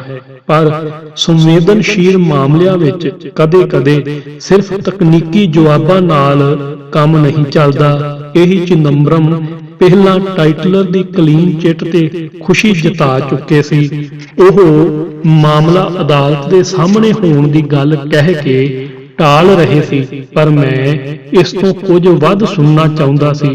ਉਹਨਾਂ ਦਾ ਧਿਆਨ ਅੱਜ ਅਤਵਾਦ ਨਾਲ ਨਿਬੜਨ ਲਈ ਕਾਂਗਰਸ ਦੇ ਚੋਣ ਘੋਸ਼ਣਾ ਪੱਤਰ ਤੇ ਕੇਂਦਰਿਤ ਸੀ, ਜਿਸ ਵਿੱਚ ਉਹਨਾਂ ਨੇ ਭਾਜਪਾ ਤੇ ਖਾਸ ਤੌਰ ਤੇ ਲਾਲ ਕ੍ਰਿਸ਼ਨ ਅਡਵਾਨੀ ਨੂੰ ਨਿਸ਼ਾਨਾ ਬਣਾਇਆ ਸੀ। ਮੈਂ ਪੁੱਛ ਲਿਆ ਕਿ ਕੀ ਟਾਈਟਲਰ ਦਾ ਮਾਮਲਾ ਕਿਸੇ ਸਾਜ਼ਿਸ਼ ਤਹਿਤ ਵਾਪਸ ਨਹੀਂ ਹੋ ਰਿਹਾ। ਜਦੋਂ ਪੀੜਤਾਂ ਦੇ ਦਿਲ ਲੰਮੇ ਅਰਸੇ ਤੋਂ ਲਹੂ ਬਹਾ ਰਹੇ ਹੋਣ ਤਾਂ ਕੋਈ ਖੁਸ਼ ਕਿਵੇਂ ਹੋ ਸਕਦਾ ਹੈ? ਕੀ ਸਿੱਖਾਂ ਦੇ ਨਾਲ ਨਿਆਂ ਨਹੀਂ ਹੋਵੇਗਾ? ਉਹਨਾਂ ਨੇ ਸਿੱਧਾ ਜਵਾਬ ਦੇਣ ਦੀ ਬਜਾਏ ਕਿਹਾ ਕਿ ਮੇਰੇ ਸਵਾਲ ਪ੍ਰੈਸ ਕਾਨਫਰੰਸ ਨੂੰ ਵਿਸ਼ੇ ਤੋਂ ਦੂਰ ਕਰ ਰਹੇ ਨੇ। ਉਹਨਾਂ ਨੇ ਕੁਝ ਐਸੇ ਲਫ਼ਜ਼ ਕਹੇ ਜਿਵੇਂ ਕਿ ਮੈਂ ਇਸ ਪ੍ਰੈਸ ਕਾਨਫਰੰਸ ਦੀ ਵਰਤੋਂ ਕਰ ਰਿਹਾ ਹਾਂ। ਮੈਨੂੰ ਲੱਗਾ ਕਿ ਇਨਸਾਫ ਦੇ ਬਜਾਏ ਸਿੱਖਾਂ ਦੀ ਫਿਰ ਬੇਇੱਜ਼ਤੀ ਕੀਤੀ ਜਾ ਰਹੀ ਹੈ। ਹੁਣ ਵਿਰੋਧ ਜਤਾਉਣ ਦਾ ਸਮਾਂ ਆ ਚੁੱਕਾ ਸੀ। ਸੰਵੇਦਨਾ ਦੀ ਬਜਾਏ ਮੈਂ ਸਿੱਖਾਂ ਦੇ ਦਰਦ ਨੂੰ ਅਪਮਾਨਿਤ ਹੁੰਦਾ ਮਹਿਸੂਸ ਕੀਤਾ ਤੇ ਇੱਕ ਅਜਿਹਾ ਕਦਮ ਚੁੱਕਿਆ ਜਿਸ ਨਾਲ ਸਾਰੇ ਪੱਤਰਕਾਰ ਸੁੰਨ ਰਹਿ ਗਏ। ਮੇਰੇ ਮਨ ਵਿੱਚ ਚਿਦੰਬਰਮ ਨੂੰ ਚੋਟ ਪਹੁੰਚਾਉਣ ਦਾ ਕੋਈ ਖਿਆਲ ਨਹੀਂ ਸੀ। ਸ਼ਾਇਦ ਇਸ ਲਈ ਬੇਹੱਦ ਭਾਵੁਕਤਾ ਦੇ ਬਾਵਜੂਦ ਜੁੱਤਾ ਉਸ ਪਾਸੇ ਗਿਆ ਜਿੱਥੇ ਕੋਈ ਨਹੀਂ ਬੈਠਾ ਸੀ। ਇਹ ਗੱਲ ਵੱਖਰੀ ਹੈ ਕਿ ਇੱਕ ਕੈਮਰੇ ਨੇ ਉਸ ਦਾ ਐਂਗਲ ਇਸ ਤਰ੍ਹਾਂ ਦਾ ਵਿਖਾਇਆ ਕਿ ਜਿਵੇਂ ਉਹ ਮੂੰਹ ਤੇ ਗਿਆ, ਜਦ ਕਿ ਉਹ ਘੱਟ ਤੋਂ ਘੱਟ 2-2.5 ਮੀਟਰ ਦੂਰ ਜਾ ਕੇ ਡਿੱਗਾ ਸੀ। ਇਸ ਘਟਨਾ ਦੇ ਬਾਅਦ ਮੈਂ ਮੁੜ ਆਪਣੀ ਸੀਟ ਤੇ ਬਹਿ ਗਿਆ। ਬਾਅਦ ਵਿੱਚ ਜਦੋਂ ਮੇਰੇ ਤੋਂ ਇਸ ਬਾਰੇ ਪੁੱਛਿਆ ਗਿਆ ਤਾਂ ਮੈਂ ਕਿਹਾ ਕਿ ਵਿਰੋਧ ਦਾ ਤਰੀਕਾ ਭਾਵੇਂ ਠੀਕ ਨਾ ਹੋਵੇ, ਪਰ ਮੁੱਦਾ ਬਿਲਕੁਲ ਠੀਕ ਹੈ। 25 ਸਾਲਾਂ ਤੱਕ ਪਹਿਲੇ ਪੁਲਿਸ ਨੇ ਆਪਣੀ ਮਰਿਆਦਾ ਦੀ ਉਲੰਘਣਾ ਕੀਤੀ, ਲੋਕਾਂ ਨੂੰ ਬਚਾਉਣ ਦੀ ਬਜਾਏ ਖੁਦ ਮਾਰਿਆ ਤੇ ਫਿਰ ਕੇਸ ਵੀ ਦਰਜ ਨਹੀਂ ਕੀਤੇ। ਸੱਤਾ ਵਿੱਚ ਬੈਠੇ ਲੋਕਾਂ ਨੇ ਅਨਿਆਂ ਕਰਨ ਦੀ ਬਜਾਏ ਦੋਖੀਆਂ ਨੂੰ ਖੁਦ ਮੰਤਰੀ ਬਣਾ ਕੇ ਨਿਵਾਜਿਆ। ਪ੍ਰਸ਼ਾਸਨ ਕਤਲੇਆਮ ਦਾ ਤੰਤਰ ਬਣ ਗਿਆ ਤੇ ਨਿਆਇਕ ਵਿਵਸਥਾ ਆਪਣੇ ਆਪ ਨੂੰ ਅਪੰਗ ਹੁੰਦਿਆਂ ਵੇਖਦੀ ਰਹੀ। ਉਸ ਦੇ ਸਾਹਮਣੇ ਨਿਆਂ ਦੇ ਨਾਮ ਤੇ ਫਰੇਬ ਕੀਤਾ ਜਾ ਰਿਹਾ ਸੀ, ਪਰ ਉਹ ਆਪਣੇ ਵਿਵੇਕ ਦੀ ਵਰਤੋਂ ਨਾ ਕਰ ਸਕੀ। ਸਾਰਿਆਂ ਨੇ 25 ਸਾਲਾਂ ਤੱਕ ਆਪਣੀ ਮਰਿਆਦਾ ਦੀ ਉਲੰਘਣਾ ਕੀਤੀ ਸੀ। ਇਹਨਾਂ ਨੂੰ ਆਪਣੀ ਮਰਿਆਦਾ ਚੇਤੇ ਕਰਾਉਣ ਦਾ ਇੱਕ ਪੱਤਰਕਾਰ ਨੇ ਆਪਣੀ ਮਰਿਆਦਾ ਦੀ ਉਲੰਘਣਾ ਕੀਤੀ ਹੈ, ਜੋ ਕਿ ਪੂਰੇ ਸਿਸਟਮ ਨੂੰ ਉਸ ਦੀ ਸੰਵੇਦਨਹੀਨਤਾ ਤੇ ਜ਼ਿੰਮੇਵਾਰੀ ਦਾ ਅਹਿਸਾਸ ਕਰਾਉਣਾ ਚਾਹੁੰਦਾ ਸੀ। ਸਾਰੇ ਪੱਤਰਕਾਰ ਹੈਰਾਨ ਪਰੇਸ਼ਾਨ ਸੀ। ਆਖਰ ਸ਼ਾਂਤ ਰਹਿਣ ਵਾਲੇ ਜਰਨੈਲ ਸਿੰਘ ਨੇ ਇਹ ਕੀ ਕੀਤਾ ਸੀ? ਇਸ ਘਟਨਾ ਦੇ ਬਾਵਜੂਦ ਮੈਂ ਸੰਜਮ ਵਿੱਚ ਸੀ ਤੇ ਕੋਈ ਘਬਰਾਹਟ ਨਹੀਂ ਸੀ। ਸੁਰੱਖਿਆ ਕਰਮੀ ਫੌਰਨ ਮੈਨੂੰ ਉੱਥੋਂ ਲੈ ਗਏ। ਅਜੇ ਕਾਂਗਰਸ ਮੁੱਖ ਦਫ਼ਤਰ ਤੋਂ ਬਾਹਰ ਲਿਜਾ ਹੀ ਰਹੇ ਸੀ ਕਿ ਟੀਵੀ ਵਾਲਿਆਂ ਨੇ ਘੇਰ ਲਿਆ। ਮੈਂ ਤੁਰੰਤ ਕਹਿ ਦਿੱਤਾ ਕਿ ਵਿਰੋਧ ਦਾ ਤਰੀਕਾ ਭਾਵੇਂ ਸਹੀ ਨਾ ਲੱਗੇ, ਪਰ ਮੁੱਦਾ ਬਿਲਕੁਲ ਠੀਕ ਹੈ। ਆਖਰ ਸਿੱਖਾਂ ਨੂੰ ਨਿਆਂ ਦੇ ਲਈ ਕਦੋਂ ਤੱਕ ਇੰਤਜ਼ਾਰ ਕਰਨਾ ਪਵੇਗਾ? ਮੈਂ ਪੱਤਰਕਾਰ ਦੇ ਤੌਰ ਤੇ ਮਰਿਆਦਾ ਉਲੰਘਣ ਦੀ ਗੱਲ ਫੌਰਨ ਮੰਨ ਲਈ। ਇਹ ਮੀਡੀਆ ਨੂੰ ਨਾਲ ਲੈਣ ਲਈ ਕਰਨਾ ਜ਼ਰੂਰੀ ਸੀ। ਮੈਂ ਚਾਹੁੰਦਾ ਸੀ ਕਿ ਮਾਮਲਾ ਜੁੱਤੀ ਵਿੱਚ ਫਸਣ ਦੀ ਬਜਾਏ 1984 ਦੇ ਕਤਲੇਆਮ ਤੇ ਕੇਂਦਰਿਤ ਹੋਵੇ। ਪਰ ਇਹ ਵੀ ਸੱਚ ਹੈ ਕਿ ਕੁਝ ਲੋਕ 25 ਸਾਲਾਂ ਤੋਂ ਆਪਣੀ ਗਲਤੀ ਸਵੀਕਾਰ ਨਹੀਂ ਕਰ ਰਹੇ ਸੀ। ਮੈਂ ਜੋ ਮੁੱਦਾ ਚੁੱਕਿਆ ਸੀ ਉਸ ਨੂੰ ਲੈ ਕੇ ਮਨ ਵਿੱਚ ਕੋਈ ਅਫਸੋਸ ਨਹੀਂ ਸੀ ਅਤੇ ਨਾ ਹੀ ਕਦੇ ਇਸ ਲਈ ਮੁਆਫੀ ਮੰਗੀ, ਬਲਕਿ ਨਾ ਇਨਸਾਫੀ ਦੇ ਖਿਲਾਫ ਖੜਾ ਹੋਣ ਦਾ ਮਾਣ ਮਹਿਸੂਸ ਹੋ ਰਿਹਾ ਸੀ। ਜੇਕਰ ਐਵੇਂ ਨਾ ਕਰਦਾ ਤਾਂ ਜ਼ਿੰਦਗੀ ਭਰ ਆਪਣੇ ਅੰਦਰ ਝੂਰਦਾ ਰਹਿੰਦਾ। ਇਸ ਘਟਨਾ ਦੇ ਬਾਵਜੂਦ ਮੈਂ ਸੰਜਮ ਵਿੱਚ ਸੀ। ਮੈਨੂੰ ਆਪਣੇ ਕੀਤੇ ਉੱਤੇ ਦਾ ਇੱਕ ਸਿੱਖ ਹੋਣ ਦੇ ਨਾਤੇ ਬਿਲਕੁਲ ਅਫਸੋਸ ਨਹੀਂ ਸੀ। ਬਾਅਦ ਵਿੱਚ ਜਦੋਂ ਇਹ ਗੱਲ ਮੇਰੇ ਤੋਂ ਪੁੱਛੀ ਗਈ ਤਾਂ ਮੈਂ ਘਟਨਾ ਬਾਰੇ ਕਿਹਾ ਕਿ ਇੱਕ ਪੱਤਰਕਾਰ ਦੇ ਤੌਰ ਤੇ ਵਿਰੋਧ ਦਾ ਤਰੀਕਾ ਹੋ ਸਕਦਾ ਹੈ ਕਿ ਠੀਕ ਨਾ ਹੋਵੇ, ਪਰ ਮੁੱਦਾ ਬਿਲਕੁਲ ਠੀਕ ਹੈ। ਜੋ ਕੰਮ ਕਲਮ ਦੇ ਜ਼ਰੀਏ ਹੋਣਾ ਚਾਹੀਦਾ ਸੀ ਉਸ ਨੂੰ ਜੁੱਤੇ ਨਾਲ ਕਰਨਾ ਪਿਆ। ਪਰ ਜਦੋਂ ਕਲਮ ਵੀ ਬੇਅਸਰ ਹੋ ਜਾਏ ਤੇ ਸੱਤਾ ਵਿੱਚ ਬੈਠੇ ਲੋਕਾਂ ਦੇ ਦਿਮਾਗ ਦੀ ਚਰਬੀ ਇੰਨੀ ਜ਼ਿਆਦਾ ਮੋਟੀ ਹੋ ਚੁੱਕੀ ਹੋਵੇ ਕਿ ਉਹਨਾਂ ਨੂੰ ਕੁਝ ਵੀ ਲਿਖੇ ਜਾਣ ਨਾਲ ਫਰਕ ਨਾ ਪੈਂਦਾ ਹੋਵੇ, ਤਾਂ ਫਿਰ ਸ਼ਾਇਦ ਉਹਨਾਂ ਨੂੰ ਚੇਤਾ ਕਰਾਉਣ ਲਈ ਹੋਰ ਕੋਈ ਅਹਿੰਸਕ ਤਰੀਕਾ ਬਚਿਆ ਵੀ ਨਹੀਂ ਸੀ। 25 ਸਾਲਾਂ ਤੱਕ ਨਿਆਂ ਦਾ ਰਾਹ ਵੇਖਣ ਦੇ ਬਾਅਦ ਵੀ ਜਦੋਂ ਸਿਸਟਮ ਨਿਆਂ ਨਹੀਂ ਦੇ ਸਕਿਆ ਤਾਂ ਉਸ ਦੇ ਵਿਰੋਧ ਵਿੱਚ ਇਹ ਆਵਾਜ਼ ਜਾਇਜ਼ ਸੀ। ਇਹ ਇੱਕ ਬੇਮਿਸਾਲ ਅਨਿਆਂ ਦੇ ਖਿਲਾਫ ਬੇਮਿਸਾਲ ਪ੍ਰੋਟੈਸਟ ਸੀ, ਨਾ ਕਿ ਚਿਦੰਬਰਮ ਦੇ ਖਿਲਾਫ। ਮੈਨੂੰ ਫਿਰ ਤੁਗਲਕ ਰੋਡ ਥਾਣੇ ਲਿਜਾਇਆ ਗਿਆ। ਉੱਥੇ ਪਹੁੰਚਦੇ ਹੀ ਪੁੱਛਗਿੱਛ ਸ਼ੁਰੂ ਹੋ ਗਈ। ਆਈਬੀ ਤੋਂ ਲੈ ਕੇ तमाम ਏਜੰਸੀਆਂ ਦੇ ਲੋਕ ਮੇਰੇ ਤੋਂ ਪੁੱਛਗਿੱਛ ਕਰਨ ਲਈ ਪਹੁੰਚ ਗਏ ਤੇ ਤਕਰੀਬਨ ਅੱਧੇ ਘੰਟੇ ਤੱਕ ਇਹ ਸਭ ਕੁਝ ਚੱਲਦਾ ਰਿਹਾ। ਉਹਨਾਂ ਨੂੰ ਮੇਰੇ ਤੋਂ ਮੇਰੇ ਫੋਨ ਨੰਬਰ ਪੁੱਛੇ ਤੇ ਫੌਰਨ ਉਹਨਾਂ ਨੂੰ ਲਾਕ ਕਰਵਾ ਦਿੱਤਾ। ਇਹ ਗੱਲ ਮੈਨੂੰ ਘਰ ਵਾਲਿਆਂ ਨੇ ਬਾਅਦ ਵਿੱਚ ਦੱਸੀ। ਸ਼ਾਇਦ ਹੁਣੇ ਵੀ ਮੇਰੇ ਫੋਨ ਟੈਪ ਕੀਤੇ ਜਾਂਦੇ ਹੋਣ ਜਾਂ ਫਿਰ ਆਈਬੀ ਮੇਰੇ ਪਿੱਛੇ ਲੱਗੀ ਹੋਵੇ। ਮੇਰੇ ਪੂਰੇ ਪਰਿਵਾਰ ਬਾਰੇ ਮੇਰੇ ਤੋਂ ਤਮਾਮ ਗੱਲਾਂ ਪੁੱਛੀਆਂ ਗਈਆਂ, ਜਿਨ੍ਹਾਂ ਦਾ ਮੈਂ ਆਪਣੀ ਸਮਝ ਮੁਤਾਬਕ ਸਹੀ ਜਵਾਬ ਦੇ ਦਿੱਤਾ। ਇਸੇ ਦੌਰਾਨ ਮੇਰਾ ਪੱਤਰਕਾਰਤਾ ਦਾ PIB ਕਾਰਡ ਵੀ ਜ਼ਬਤ ਕਰ ਲਿਆ ਗਿਆ। ਗ੍ਰਹਿ ਮੰਤਰਾਲੇ ਤੇ ਕਾਂਗਰਸ ਕਵਰ ਕਰਨ ਵਾਲੇ ਪੱਤਰਕਾਰ ਅਜੇ ਵੀ ਕਹਿੰਦੇ ਹਨ ਕਿ IB ਮੇਰੇ ਤੇ ਨਜ਼ਰ ਰੱਖ ਰਹੀ ਹੈ। ਮੈਂ ਇਸ ਦੀ ਪਰਵਾਹ ਨਹੀਂ ਕਰਦਾ। ਅਜੇ ਪੁੱਛਗਿੱਛ ਚੱਲ ਹੀ ਰਹੀ ਸੀ ਕਿ ਥਾਣੇ ਵਿੱਚ ਇਹ ਨਿਰਦੇਸ਼ ਆ ਗਿਆ ਕਿ ਮੇਰੇ ਖਿਲਾਫ ਕੋਈ ਮਾਮਲਾ ਨਹੀਂ ਦਰਜ ਕਰਨਾ ਹੈ। ਹਾਲਾਂਕਿ ਇਸ ਬਾਰੇ ਮੈਨੂੰ ਕੁਝ ਨਹੀਂ ਦੱਸਿਆ ਗਿਆ। ਤਦੇ ਮੇਰੇ ਨਾਲ ਅਖਬਾਰ ਵਿੱਚ ਕੰਮ ਕਰਨ ਵਾਲਾ ਸਾਥੀ ਸੰਜੇ ਮਿਸ਼ਰਾ ਅੰਦਰ ਆਇਆ ਤੇ ਪੁਲਿਸ ਨੇ ਵੀ ਕਿਹਾ ਕਿ ਹੁਣ ਮੈਨੂੰ ਇੱਥੋਂ ਕਿਧਰੇ ਹੋਰ ਜਾਣਾ ਹੈ। ਮੈਂ ਚਲਾ ਗਿਆ। ਬਾਹਰ ਲਿਆਇਆ ਗਿਆ ਤਾਂ ਮੀਡੀਆ ਦੀ ਭੀੜ ਜਮ੍ਹਾਂ ਹੋ ਚੁੱਕੀ ਸੀ। ਇੱਥੇ ਵੀ ਮੈਂ ਸਿੱਖਾਂ ਦੀ ਦੇਸ਼ ਪ੍ਰਤੀ ਕੁਰਬਾਨੀ ਬਾਰੇ ਦੱਸਦਿਆਂ ਨਾਲ ਹੀ ਇਹ ਕਿਹਾ ਕਿ ਮੁੱਦਾ ਠੀਕ ਹੈ, ਨਿਆਂ ਕਰਨਾ ਹੀ ਪਵੇਗਾ। ਮੈਨੂੰ ਕੁਝ ਵੀ ਬੋਲਣ ਤੋਂ ਮਨ੍ਹਾ ਕੀਤਾ ਜਾ ਰਿਹਾ ਸੀ। ਸੰਜੇ ਵੀ ਨਹੀਂ ਚਾਹੁੰਦਾ ਸੀ ਕਿ ਮੈਂ ਕੁਝ ਬੋਲਾਂ, ਪਰ ਘੱਟ ਤੋਂ ਘੱਟ ਸਥਿਤੀ ਤਾਂ ਸਾਫ਼ ਹੋਣੀ ਚਾਹੀਦੀ ਹੈ। ਇਸ ਲਈ ਮੈਂ ਇੱਕ ਦੋ ਵਾਕ ਜ਼ਰੂਰ ਬੋਲੇ। ਮੈਨੂੰ ਸੰਜੇ ਨੇ ਦੱਸਿਆ ਕਿ ਮੇਰੇ ਖਿਲਾਫ ਕੋਈ ਮਾਮਲਾ ਦਰਜ ਨਹੀਂ ਹੋ ਰਿਹਾ ਹੈ ਤੇ ਖੁਦ ਚਿਦੰਬਰਮ ਨੇ ਅਜਿਹਾ ਕਿਹਾ ਹੈ। ਮੇਰੇ ਅੰਦਰ ਦੇ ਪੱਤਰਕਾਰ ਨੇ ਕਾਂਗਰਸ ਤੇ ਸਰਕਾਰ ਦੇ ਇਸ ਫੈਸਲੇ ਦਾ ਵਿਸ਼ਲੇਸ਼ਣ ਕੀਤਾ ਤਾਂ ਪਾਇਆ ਕਿ ਉਹਨਾਂ ਨੇ ਮੌਕੇ ਦੀ ਨਜ਼ਾਕਤ ਤੇ ਮੁੱਦੇ ਦੀ ਭਾਵੁਕਤਾ ਨੂੰ ਵੇਖਦਿਆਂ ਸਹੀ ਫੈਸਲਾ ਕੀਤਾ ਸੀ। ਟਾਈਟਲਰ ਨੂੰ ਕਲੀਨ ਚਿੱਟ ਤੇ ਪਹਿਲਾਂ ਖੁਸ਼ੀ ਜਤਾਉਣ ਵਾਲੇ ਚਿਦੰਬਰਮ ਨੇ ਅਗਲੇ ਦਿਨ ਕਿਹਾ ਕਿ ਸਿੱਖਾਂ ਦੀ ਪੀੜਾ ਨੂੰ ਉਹ ਸਮਝਦੇ ਨੇ ਤੇ ਦੰਗਿਆਂ ਵਿੱਚ ਜ਼ਿਆਦਾ ਲੋਕਾਂ ਨੂੰ ਸਜ਼ਾ ਨਹੀਂ ਮਿਲੀ ਹੈ। ਇਹ ਗੱਲ ਜੁੱਤਾ ਸੁੱਟਣ ਦੇ ਬਾਅਦ ਹੀ ਚੇਤੇ ਆਈ। ਪੁਲਿਸ ਵਾਲੇ ਮੇਰੇ ਮੂੰਹ ਤੇ ਹੱਥ ਰੱਖ ਕੇ ਚੁੱਪ ਕਰਾਉਣਾ ਚਾਹੁੰਦੇ ਸੀ। ਸੰਜੇ ਵੀ ਨਹੀਂ ਚਾਹੁੰਦਾ ਸੀ ਕਿ ਮੈਂ ਕੁਝ ਬੋਲਾਂ। ਕੁਝ ਦੇਰ ਤੱਕ ਪੁਲਿਸ ਦੀ ਗੱਡੀ ਵਿੱਚ ਗਏ ਹੀ ਸੀ ਕਿ ਮੈਨੂੰ ਵਾਪਸ ਥਾਣੇ ਲਿਜਾਇਆ ਗਿਆ ਤੇ ਫਿਰ ਸੰਜੇ ਦੀ ਗੱਡੀ ਵਿੱਚ ਬਿਠਾ ਦਿੱਤਾ ਗਿਆ। ਵੈਸੇ ਸੰਜੇ ਨੂੰ ਮੈਨੂੰ ਮੀਡੀਆ ਤੋਂ ਦੂਰ ਰੱਖਣ ਦੀ ਸਲਾਹ ਕਾਂਗਰਸੀ ਆਗੂਆਂ ਤੇ ਅਖਬਾਰ ਦੇ ਪ੍ਰਮੁੱਖ ਲੋਕਾਂ ਤੋਂ ਮਿਲੀ ਸੀ। ਕਾਂਗਰਸ ਨਹੀਂ ਚਾਹ ਰਹੀ ਸੀ ਕਿ ਮੈਂ ਜ਼ਿਆਦਾ ਬੋਲਾਂ। ਉਹਨਾਂ ਨੂੰ ਰਾਜਨੀਤਿਕ ਨੁਕਸਾਨ ਦੀ ਚਿੰਤਾ ਸਤਾ ਰਹੀ ਸੀ, ਪਰ ਮੈਨੂੰ ਕਾਰਵਾਈ ਦੀ ਪਰਵਾਹ ਨਹੀਂ ਸੀ ਤੇ 1984 ਦਾ ਮੁੱਦਾ ਹਾਈਲਾਈਟ ਕਰਨ ਦਾ ਮੌਕਾ ਨਹੀਂ ਛੱਡ ਸਕਦਾ ਸੀ। ਲੱਗ ਰਿਹਾ ਸੀ ਕਿ ਮੀਡੀਆ ਦੇ ਸਾਹਮਣੇ ਗੱਲ ਸਪਸ਼ਟ ਕਰਨੀ ਚਾਹੀਦੀ ਹੈ। ਇਸੇ ਲਈ ਮੈਂ ਉਸ ਨੂੰ ਘਰ ਵਿੱਚ ਟੀਵੀ ਲਾਉਣ ਲਈ ਕਿਹਾ।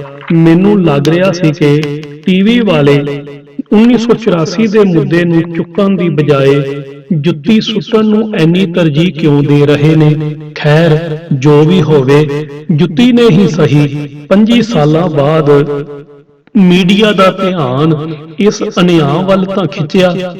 ਮੈਨੂੰ ਲੱਗਿਆ ਕਿ ਇਹੀ ਮੌਕਾ ਹੈ ਜਦੋਂ 1984 ਦੇ ਮੁੱਦੇ ਨੂੰ ਪੂਰੀ ਦੁਨੀਆ ਦੇ ਸਾਹਮਣੇ ਲਿਆਇਆ ਜਾਏ। ਜੇਕਰ ਮੈਂ ਚੁੱਪ ਰਹਾਂਗਾ ਤਾਂ ਮੌਕਾ ਗਵਾਚ ਜਾਵੇਗਾ। ਅੱਜ ਮੀਡੀਆ ਮੇਰੇ ਪਿੱਛੇ ਹੈ ਤਾਂ ਅਨਿਆਂ ਦੀ ਗੱਲ ਨੂੰ ਦੁਨੀਆ ਭਰ ਵਿੱਚ ਮੁੱਦਾ ਬਣਾਉਣਾ ਹੀ ਚਾਹੀਦਾ ਹੈ। ਸੰਜੇ ਮੈਨੂੰ ਮੀਡੀਆ ਤੋਂ ਦੂਰ ਰੱਖਣਾ ਚਾਹੁੰਦਾ ਸੀ, ਇਸ ਲਈ ਉਹ ਮੈਨੂੰ ਆਪਣੇ ਘਰ ਲੈ ਗਿਆ। ਤਕਰੀਬਨ 2 ਘੰਟਿਆਂ ਤੱਕ ਮੈਂ ਉਸ ਦੇ ਘਰ ਹੀ ਰਿਹਾ ਅਤੇ ਉੱਥੇ ਹੀ ਰੋਟੀ ਖਾਧੀ। ਮੋਬਾਈਲ ਬੰਦ ਕਰ ਦਿੱਤਾ ਸੀ। ਕੁਝ ਚਿਰ ਬਾਅਦ ਮੈਂ ਉੱਥੋਂ ਨਿਕਲਣ ਦੀ ਜੁਗਤ ਵਿੱਚ ਲੱਗ ਗਿਆ। ਹੁਣ ਮੈਂ ਉਸ ਨੂੰ ਕਿਹਾ ਕਿ ਮੈਨੂੰ ਮੇਰੇ ਵੱਡੇ ਭਰਾ ਦੇ ਘਰ ਛੱਡ ਦੇਵੇ, ਜਿਸ ਦੇ ਬਾਰੇ ਮੀਡੀਆ ਨੂੰ ਨਹੀਂ ਪਤਾ ਹੈ। ਫਿਰ ਅਸੀਂ ਉੱਥੇ ਪਹੁੰਚ ਗਏ। ਇਸੇ ਦੌਰਾਨ ਪਤਾ ਲੱਗਾ ਕਿ ਦਿੱਲੀ ਵਿੱਚ ਸਿੱਖ ਰਾਜਨੀਤੀ ਕਰਨ ਵਾਲਿਆਂ ਸਮੇਤ ਕਈ ਲੋਕਾਂ ਦਾ ਮੇਰੇ ਘਰ ਤੇ ਇਕੱਠ ਹੋਇਆ ਪਿਆ ਹੈ। ਮੈਨੂੰ ਉੱਥੇ ਨਾ ਪਾ ਕੇ ਮੀਡੀਆ ਵਾਲੇ ਮੇਰੇ ਪਰਿਵਾਰ ਵਾਲਿਆਂ ਨਾਲ ਕੁਝ ਗੱਲਾਂ ਕਰ ਰਹੇ ਸੀ। ਮੈਂ ਪਰੇਸ਼ਾਨ ਹੋ ਗਿਆ। ਟੀਵੀ ਮੀਡੀਆ ਨੂੰ ਮੈਂ ਚੰਗੀ ਤਰ੍ਹਾਂ ਜਾਣਦਾ ਸੀ ਤੇ ਜਿਹੜੇ ਪਰਿਵਾਰ ਜਿਨ੍ਹਾਂ ਨੇ ਕਦੇ ਕੈਮਰੇ ਦਾ ਜਾਂ ਪ੍ਰੈਸ ਦਾ ਸਾਹਮਣਾ ਨਾ ਕੀਤਾ ਹੋਵੇ, ਉਹਨਾਂ ਦੇ ਮੂੰਹ ਵਿੱਚ ਕੁਝ ਸ਼ਬਦ ਖੁਦ ਹੀ ਪਾ ਨਾ ਦੇਣ।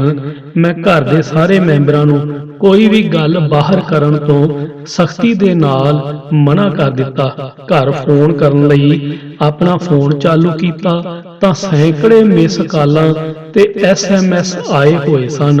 ਇੱਕ SMS ਰਾਜਦੀਪ ਸਾਰਦੇਸਾਈ ਦਾ ਸੀ, ਜਿਸ ਵਿੱਚ ਕਿਹਾ ਗਿਆ ਸੀ ਕਿ ਐਡੀਟਰਸ ਗਿਲਡ ਦੇ ਵੱਲੋਂ ਮੇਰੇ ਖਿਲਾਫ ਕੋਈ ਬਿਆਨ ਆਉਣ ਵਾਲਾ ਹੈ, ਇਸ ਲਈ ਇਸ ਤੋਂ ਪਹਿਲਾਂ ਹੀ ਮੈਂ ਉਹਨਾਂ ਨਾਲ ਗੱਲ ਕਰਕੇ ਸਥਿਤੀ ਸਪਸ਼ਟ ਕਰ ਲਵਾਂ। ਮੈਨੂੰ ਲੱਗਾ ਕਿ ਸਥਿਤੀ ਸਪਸ਼ਟ ਕਰਨੀ ਚਾਹੀਦੀ ਹੈ। ਮੈਂ ਫੋਨ ਮਿਲਾਇਆ ਤਾਂ ਉਹਨਾਂ ਨੇ ਕਿਹਾ ਕਿ ਉਹ ਇੱਕ ਕੈਮਰਾਮੈਨ ਨੂੰ ਭੇਜ ਰਹੇ ਨੇ ਤੇ ਉਸ ਨੂੰ ਇਹ ਗੱਲ ਕਹਿ ਦੇਣ।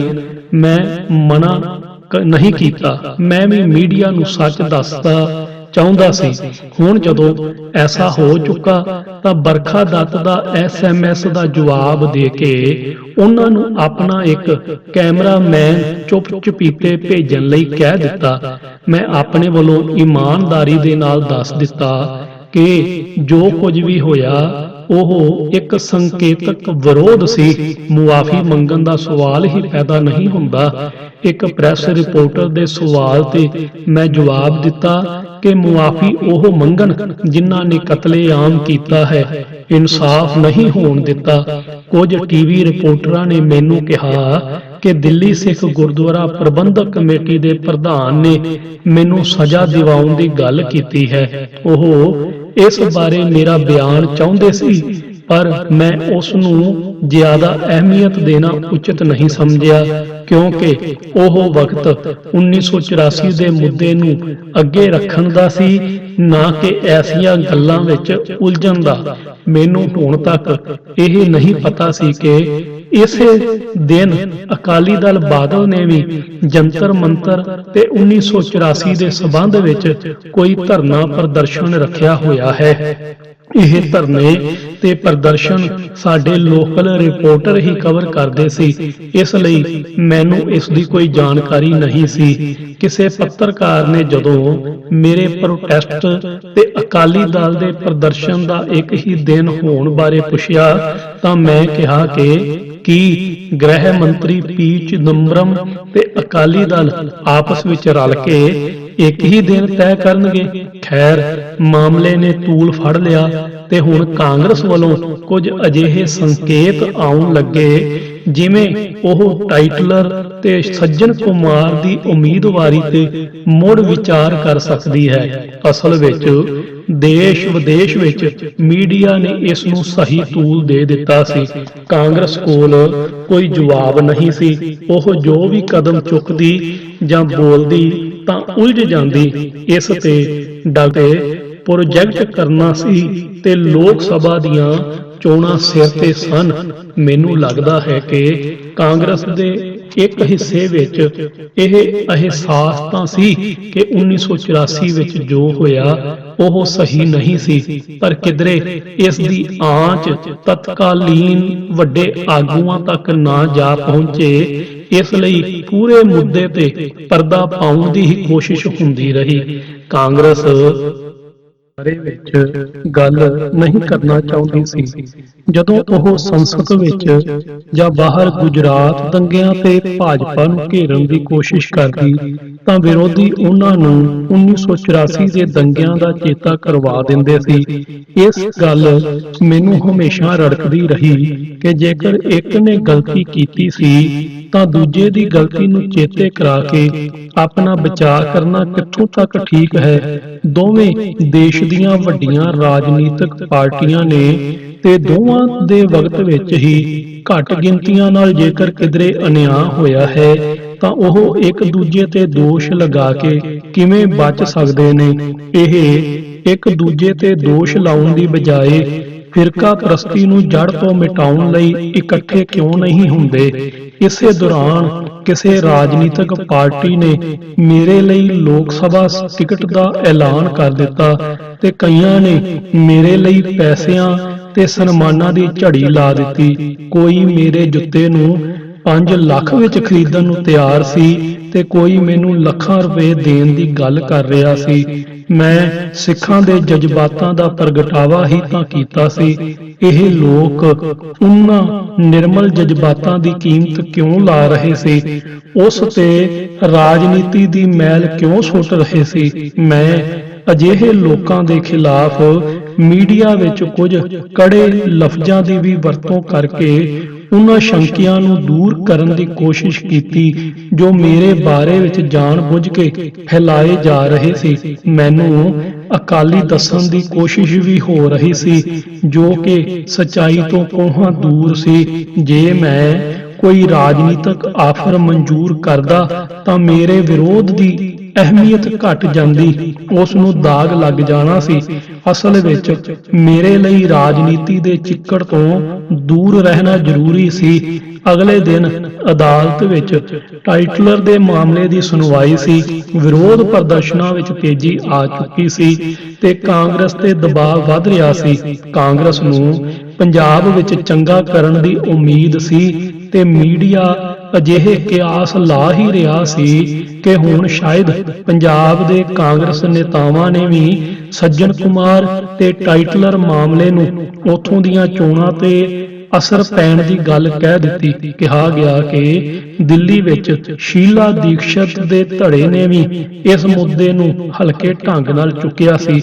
ਹਕੀਕਤ ਇਹ ਹੈ ਕਿ ਇਹ ਸਾਰੇ ਤੱਥ ਪਹਿਲਾਂ ਵੀ ਸੀ, ਪਰ ਕਾਂਗਰਸ ਨੇ ਇਹਨਾਂ ਸਭ ਨੂੰ ਅਣਦੇਖਿਆ ਕਰਕੇ ਟਿਕਟ ਦਿੱਤੇ ਸੀ। ਕਾਂਗਰਸ ਨੇ ਅਗਲੇ ਦਿਨ ਅਦਾਲਤ ਵਿੱਚ ਸੁਣਵਾਈ ਦਾ ਇੰਤਜ਼ਾਰ ਕੀਤਾ ਤੇ ਜਦੋਂ ਉੱਥੇ ਮਾਮਲਾ ਅੱਗੇ ਲਟਕ ਗਿਆ ਤਾਂ ਕਾਂਗਰਸ ਨੂੰ ਵੀ ਲੱਗਣ ਲੱਗਾ ਕਿ ਵਕਤ ਆ ਗਿਆ ਹੈ ਕਿ ਫੈਸਲਾ ਲਵੇ, ਨਹੀਂ ਤਾਂ ਚੋਣ ਮੁਹਿੰਮ ਨੂੰ ਝਟਕਾ ਲੱਗਣਾ ਤੈਅ ਸੀ। ਸੋ ਹੁਣ ਮਾਮਲਾ ਲਟਕੇ ਨਹੀਂ, ਚੋਣਾਂ ਚੱਲ ਰਹੀਆਂ ਨੇ ਤੇ ਜੇ ਕਦਮ ਨਾ ਚੁੱਕਿਆ ਤਾਂ ਮਾਮਲਾ ਹੋਰ ਭਖੇਗਾ। ਖਾਸ ਕਰਕੇ ਇੱਕ ਸਿੱਖ ਨੂੰ ਪ੍ਰਧਾਨ ਮੰਤਰੀ ਦੇ ਤੌਰ ਤੇ ਪੇਸ਼ ਕਰਨ ਦੇ ਨਾਲ ਹੀ ਇਸ ਮੁੱਦੇ ਨੂੰ ਹੁਣ ਲੁਕੋ ਕੇ ਰੱਖਣਾ ਮੁਸ਼ਕਲ ਹੋ ਚੁੱਕਾ ਸੀ। ਜੇਕਰ ਗੁਜਰਾਤ ਦੰਗਿਆਂ ਦੇ ਮਸਲੇ ਤੇ ਭਾਜਪਾ ਨੂੰ ਫਿਰਕੂ ਦੱਸਦੇ ਹੋਏ ਘੇਰਾ ਪਾਉਣਾ ਸੀ ਤਾਂ ਫਿਰ 1984 ਦੇ ਭੂਤ ਤੋਂ ਪਿੱਛਾ ਛੁਡਾਉਣਾ ਹੀ ਪੈਣਾ ਸੀ। ਨਤੀਜਾ ਸ਼ਾਮ ਨੂੰ ਜਗਦੀਸ਼ ਟਾਈਟਲਰ ਦੀ ਪ੍ਰੈਸ ਕਾਨਫਰੰਸ ਦੇ ਰੂਪ ਵਿੱਚ ਸਾਹਮਣੇ ਆਇਆ, ਜਿਸ ਵਿੱਚ ਉਹਨਾਂ ਨੇ ਉਮੀਦਵਾਰੀ ਤੋਂ ਹਟਣ ਦੀ ਗੱਲ ਕਹਿ ਦਿੱਤੀ। ਪੱਤਰਕਾਰ ਕਹਿ ਰਹੇ ਸਨ ਕਿ ਕਾਂਗਰਸ ਆਲਾ ਕਮਾਨ ਨੇ ਪਿੱਛੇ ਹਟਣ ਲਈ ਕਿਹਾ ਸੀ। ਹੁਣ ਪ੍ਰਧਾਨ ਮੰਤਰੀ ਵੀ ਮੇਨ ਪ੍ਰੈਸ ਕਲੱਬ ਵਿੱਚ ਪੱਤਰਕਾਰਾਂ ਨਾਲ ਗੱਲਬਾਤ ਕਰ ਰਹੇ ਸੀ। ਉਹਨਾਂ ਨੇ ਟਿਕਟ ਕੱਟੇ ਜਾਣ ਦੇ ਸਵਾਲ ਤੇ ਦੇਰ ਆਇਦ ਦਰੁਸਤ ਆਇਦ ਕਹਿ ਕੇ ਮੇਰੇ ਵਿਰੋਧ ਦੇ ਮੁੱਦੇ ਨੂੰ ਸਹੀ ਠਹਿਰਾ ਦਿੱਤਾ ਸੀ। ਮੈਂ ਜੇਤੂ ਤਾਂ ਨਹੀਂ, ਪਰ ਕਾਫੀ ਰਾਹਤ ਮਹਿਸੂਸ ਕਰ ਰਿਹਾ ਸੀ। 25 ਸਾਲਾਂ ਬਾਅਦ ਜਦੋਂ ਸਾਰੇ ਮੰਨਣ ਲੱਗ ਗਏ ਸੀ ਕਿ ਕੁਝ ਨਹੀਂ ਹੋ ਸਕਦਾ ਤਾਂ ਫਿਰ ਜੁੱਤੇ ਨੇ ਇਤਿਹਾਸ ਬਦਲ ਦਿੱਤਾ। ਪ੍ਰਧਾਨ ਮੰਤਰੀ ਨੇ ਇੱਥੇ ਕਿਹਾ ਕਿ ਉਹਨਾਂ ਨੂੰ ਇਸ ਗੱਲ ਦੀ ਜਾਣਕਾਰੀ ਨਹੀਂ ਸੀ ਕਿ ਟਾਈਟਲਰ ਨੂੰ ਕਲੀਨ ਚਿੱਟ ਦਿੱਤੀ ਜਾ ਰਹੀ ਹੈ। ਬਾਅਦ ਵਿੱਚ ਇੰਡੀਅਨ ਐਕਸਪ੍ਰੈਸ ਨੇ ਇਸ ਕਲੀਨ ਚਿੱਟ ਦੇ ਪਿੱਛੇ ਦੀ ਖੇਡ ਨੂੰ ਵੀ ਸਾਹਮਣੇ ਲਿਆਉਣ ਦੀ ਕੋਸ਼ਿਸ਼ ਕੀਤੀ। ਵਰਲਡ ਸਿੱਖ ਨਿਊਜ਼ ਨੇ ਇਸ ਘਟਨਾ ਦੇ ਬਾਰੇ ਲਿਖਿਆ ਕਿ 25 ਸਾਲਾਂ ਤੋਂ ਜੋ ਨਿਆਂ ਦਾ ਚੱਕਰ ਨਹੀਂ ਘੁੰਮ ਸਕਿਆ ਸੀ, ਉਹ ਜੁੱਤੀ ਦੀ 2.5 ਮੀਟਰ ਦੀ ਦੂਰੀ ਤੈਅ ਕਰਨ ਨਾਲ ਕੁਝ ਅੱਗੇ ਘੁੰਮ ਗਿਆ ਸੀ। ਇਸ ਘਟਨਾ ਦੇ 5 ਦਿਨਾਂ ਬਾਅਦ ਮੈਨੂੰ ਅੰਮ੍ਰਿਤਸਰ ਵਿੱਚ ਮਕਬੂਲਪੁਰਾ ਵਿੱਚ ਨਸ਼ਿਆਂ ਦੇ ਖਿਲਾਫ ਇੱਕ ਰੈਲੀ ਵਿੱਚ ਸ਼ਾਮਲ ਹੋਣ ਦਾ ਸੱਦਾ ਆਇਆ। ਉੱਥੇ ਤਕਰੀਬਨ 800 ਅਜਿਹੇ ਬੱਚਿਆਂ ਨੂੰ ਪੜ੍ਹਾਇਆ ਲਿਖਾਇਆ ਜਾ ਰਿਹਾ ਸੀ ਜਿਨ੍ਹਾਂ ਦੇ ਪਿਤਾ ਨਸ਼ਿਆਂ ਦੇ ਜਾਲ ਵਿੱਚ ਫਸ ਕੇ ਉਹਨਾਂ ਨੂੰ ਅਨਾਥ ਛੱਡ ਗਏ ਸੀ। ਇਹ ਸੇਵਾ ਸਾਬਕਾ IPS ਕਿਰਨ ਬੇਦੀ ਦੇ ਪਤੀ ਬ੍ਰਿਜ ਬੇਦੀ ਤੇ ਕੁਝ ਹੋਰ ਲੋਕ ਮਿਲ ਕੇ ਚਲਾ ਰਹੇ ਨੇ। ਉਹਨਾਂ ਨੇ ਕਿਹਾ ਕਿ ਅੱਜ ਮੀਡੀਆ ਮੇਰੇ ਪਿੱਛੇ ਹੈ ਤੇ ਜੇਕਰ ਮੈਂ ਇਸ ਰੈਲੀ ਦੀ ਹਮਾਇਤ ਕਰਨ ਆਵਾਂ ਤਾਂ ਮੁੱਦਾ ਹਾਈਲਾਈਟ ਹੋਵੇਗਾ। ਮੈਨੂੰ ਵੀ ਲੱਗਾ ਕਿ ਇਸ ਤੋਂ ਚੰਗਾ ਕੀ ਹੋ ਸਕਦਾ ਹੈ ਕਿ ਨਾਲ ਹੀ ਅੰਮ੍ਰਿਤਸਰ ਵਿੱਚ ਦਰਬਾਰ ਸਾਹਿਬ ਮੱਥਾ ਟੇਕਣ ਦਾ ਵੀ ਸੁਭਾਗ ਮਿਲ ਜਾਵੇਗਾ। ਇਸ ਘਟਨਾ ਤੋਂ ਬਾਅਦ ਮੇਰਾ ਦਿਲ ਵੀ ਉੱਥੇ ਨਤਮਸਤਕ ਹੋਣ ਨੂੰ ਕਰ ਰਿਹਾ ਸੀ। ਜਿਵੇਂ ਮੈਂ ਪ੍ਰਮਾਤਮਾ ਦਾ ਸ਼ੁਕਰ ਅਦਾ ਕਰਨਾ ਚਾਹੁੰਦਾ ਸੀ। ਮੈਂ ਆਪਣੇ ਪਰਿਵਾਰ ਨੂੰ ਲੈ ਕੇ ਉੱਥੇ ਗਿਆ ਤੇ ਸਰਾਂ ਵਿੱਚ ਕਮਰੇ ਇੱਕ ਪੱਤਰਕਾਰ ਮਿੱਤਰ ਦੇ ਨਾਂ ਤੇ ਬੁੱਕ ਕਰਵਾ ਲਏ ਸੀ। ਹਾਲਾਂਕਿ ਇਸ ਫੇਰੀ ਬਾਰੇ ਸ਼੍ਰੋਮਣੀ ਗੁਰਦੁਆਰਾ ਪ੍ਰਬੰਧਕ ਕਮੇਟੀ ਨੂੰ ਖਬਰ ਲੱਗ ਚੁੱਕੀ ਸੀ। ਸ਼ਾਇਦ ਰਾਹ ਵਿੱਚ ਲੁਧਿਆਣੇ ਵਿੱਚ ਸਾਨੂੰ ਰੋਕ ਕੇ ਗੁਰਸਿੱਖ ਫੈਮਿਲੀ ਕਲੱਬ ਵਾਲਿਆਂ ਨੇ ਸਾਡਾ ਸਵਾਗਤ ਕੀਤਾ ਤਾਂ ਉਹਨਾਂ ਵਿੱਚੋਂ ਹੀ ਕਿਸੇ ਨੇ ਅੱਗੇ ਦੱਸ ਦਿੱਤਾ ਸੀ। ਜਦੋਂ ਅਸੀਂ ਅੰਮ੍ਰਿਤਸਰ ਪਹੁੰਚੇ ਤਾਂ ਕਮੇਟੀ ਦੇ ਪ੍ਰਧਾਨ ਅਵਤਾਰ ਸਿੰਘ ਮੱਕੜ ਵੱਲੋਂ ਅਗਲੇ ਦਿਨ ਸਵੇਰੇ ਸੂਚਨਾ ਦਫ਼ਤਰ ਵਿੱਚ ਸਿਰੋਂ ਪਾਓ ਦੇਣ ਦੀ ਗੱਲ ਕਹੀ ਗਈ। ਸ਼੍ਰੋਮਣੀ ਕਮੇਟੀ ਦੇ ਨੌਜਵਾਨ ਮੈਂਬਰ ਤੇ ਅਕਾਲ ਪੁਰਖ ਦੀ ਫੌਜ ਸੰਸਥਾ ਦੇ ਕਨਵੀਨਰ ਜਸਵਿੰਦਰ ਸਿੰਘ ਐਡਵੋਕੇਟ ਨੇ ਇਹ ਗੱਲ ਉੱਥੇ ਦੱਸੀ ਤੇ ਨਾਲ ਹੀ ਕਿਹਾ ਕਿ ਇੱਥੇ ਸਰੋਪਾਓ ਪ੍ਰਾਪਤ ਕਰਨਾ ਕੋਈ ਰਾਜਨੀਤੀ ਨਹੀਂ ਹੈ। ਮੈਂ ਸੋਚਾਂ ਵਿੱਚ ਪੈ ਗਿਆ। ਚੋਣਾਂ ਕਰਕੇ ਮੈਂ ਕੋਈ ਰਾਜਨੀਤਿਕ ਸੰਕੇਤ ਦੇਣ ਤੋਂ ਬਚਣਾ ਚਾਹੁੰਦਾ ਸੀ। ਉੱਥੇ ਹੀ ਅੰਮ੍ਰਿਤਸਰ ਦੇ ਪੱਤਰਕਾਰ ਦੋਸਤਾਂ ਨੇ ਸਲਾਹ ਦਿੰਦਿਆਂ ਕਿਹਾ ਕਿ ਕੁਝ ਦਿਨ ਪਹਿਲਾਂ ਪ੍ਰਧਾਨ ਮੰਤਰੀ ਮਨਮੋਹਨ ਸਿੰਘ ਨੂੰ ਦਿਲ ਦੇ ਆਪਰੇਸ਼ਨ ਦੇ ਬਾਅਦ ਅੰਮ੍ਰਿਤਸਰ ਫੇਰੀ ਤੇ ਸਰੋਪਾਓ ਦਿੱਤਾ ਗਿਆ ਸੀ ਜਾਂ ਹੋਰ ਕਿਸੇ ਧਰਮ ਜਾਂ ਖੇਤਰ ਦੀ ਸ਼ਖਸੀਅਤ ਵੀ ਆਏ ਤਾਂ ਉਸ ਨੂੰ ਸੂਚਨਾ ਦਫ਼ਤਰ ਵਿੱਚ ਹੀ ਸਨਮਾਨਿਤ ਕੀਤਾ ਜਾਂਦਾ ਹੈ। ਇਸ ਲਈ ਇਸ ਦਾ ਕੋਈ ਰਾਜਨੀਤਿਕ ਸੰਕੇਤ ਨਹੀਂ ਜਾਵੇਗਾ। ਕਮੇਟੀ ਉੱਤੇ ਭਲੇ ਹੀ ਸ਼੍ਰੋਮਣੀ ਅਕਾਲੀ ਦਲ ਬਾਦਲ ਦਾ ਕਬਜ਼ਾ ਹੋਵੇ ਪਰ ਹੈ ਤਾਂ ਇਹ ਸਿੱਖਾਂ ਦੀ ਸਰਮੋਰ ਧਾਰਮਿਕ ਸੰਸਥਾ। ਜੇਕਰ ਸਰਕਾਰ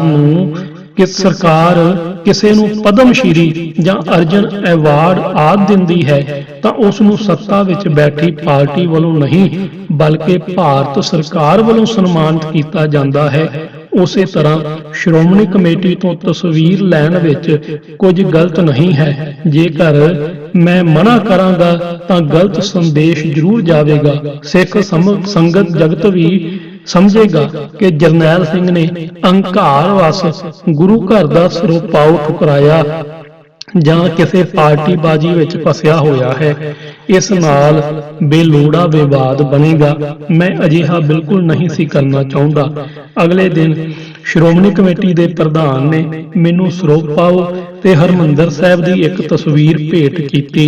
ਇਸ ਤੋਂ ਬਾਅਦ ਉਹ ਮੈਨੂੰ ਨਾਲ ਦੇ ਇੱਕ ਕਮਰੇ ਵਿੱਚ ਲੈ ਗਏ ਜਿੱਥੇ 10 ਮਿੰਟਾਂ ਤੱਕ ਗੱਲਬਾਤ ਹੋਈ। ਇਹ ਗੱਲਬਾਤ ਮੈਨੂੰ ਸ਼੍ਰੋਮਣੀ ਕਮੇਟੀ ਵਿੱਚ ਮੀਡੀਆ ਸਲਾਹਕਾਰ ਦਾ ਅਹੁਦਾ ਦੇਣ ਲਈ ਸੀ। ਨਾਲ ਹੀ ਗੁਰਦੁਆਰਾ ਪ੍ਰਬੰਧ ਨੂੰ ਲੈ ਕੇ ਕੁਝ ਗੱਲਾਂ ਹੋਈਆਂ।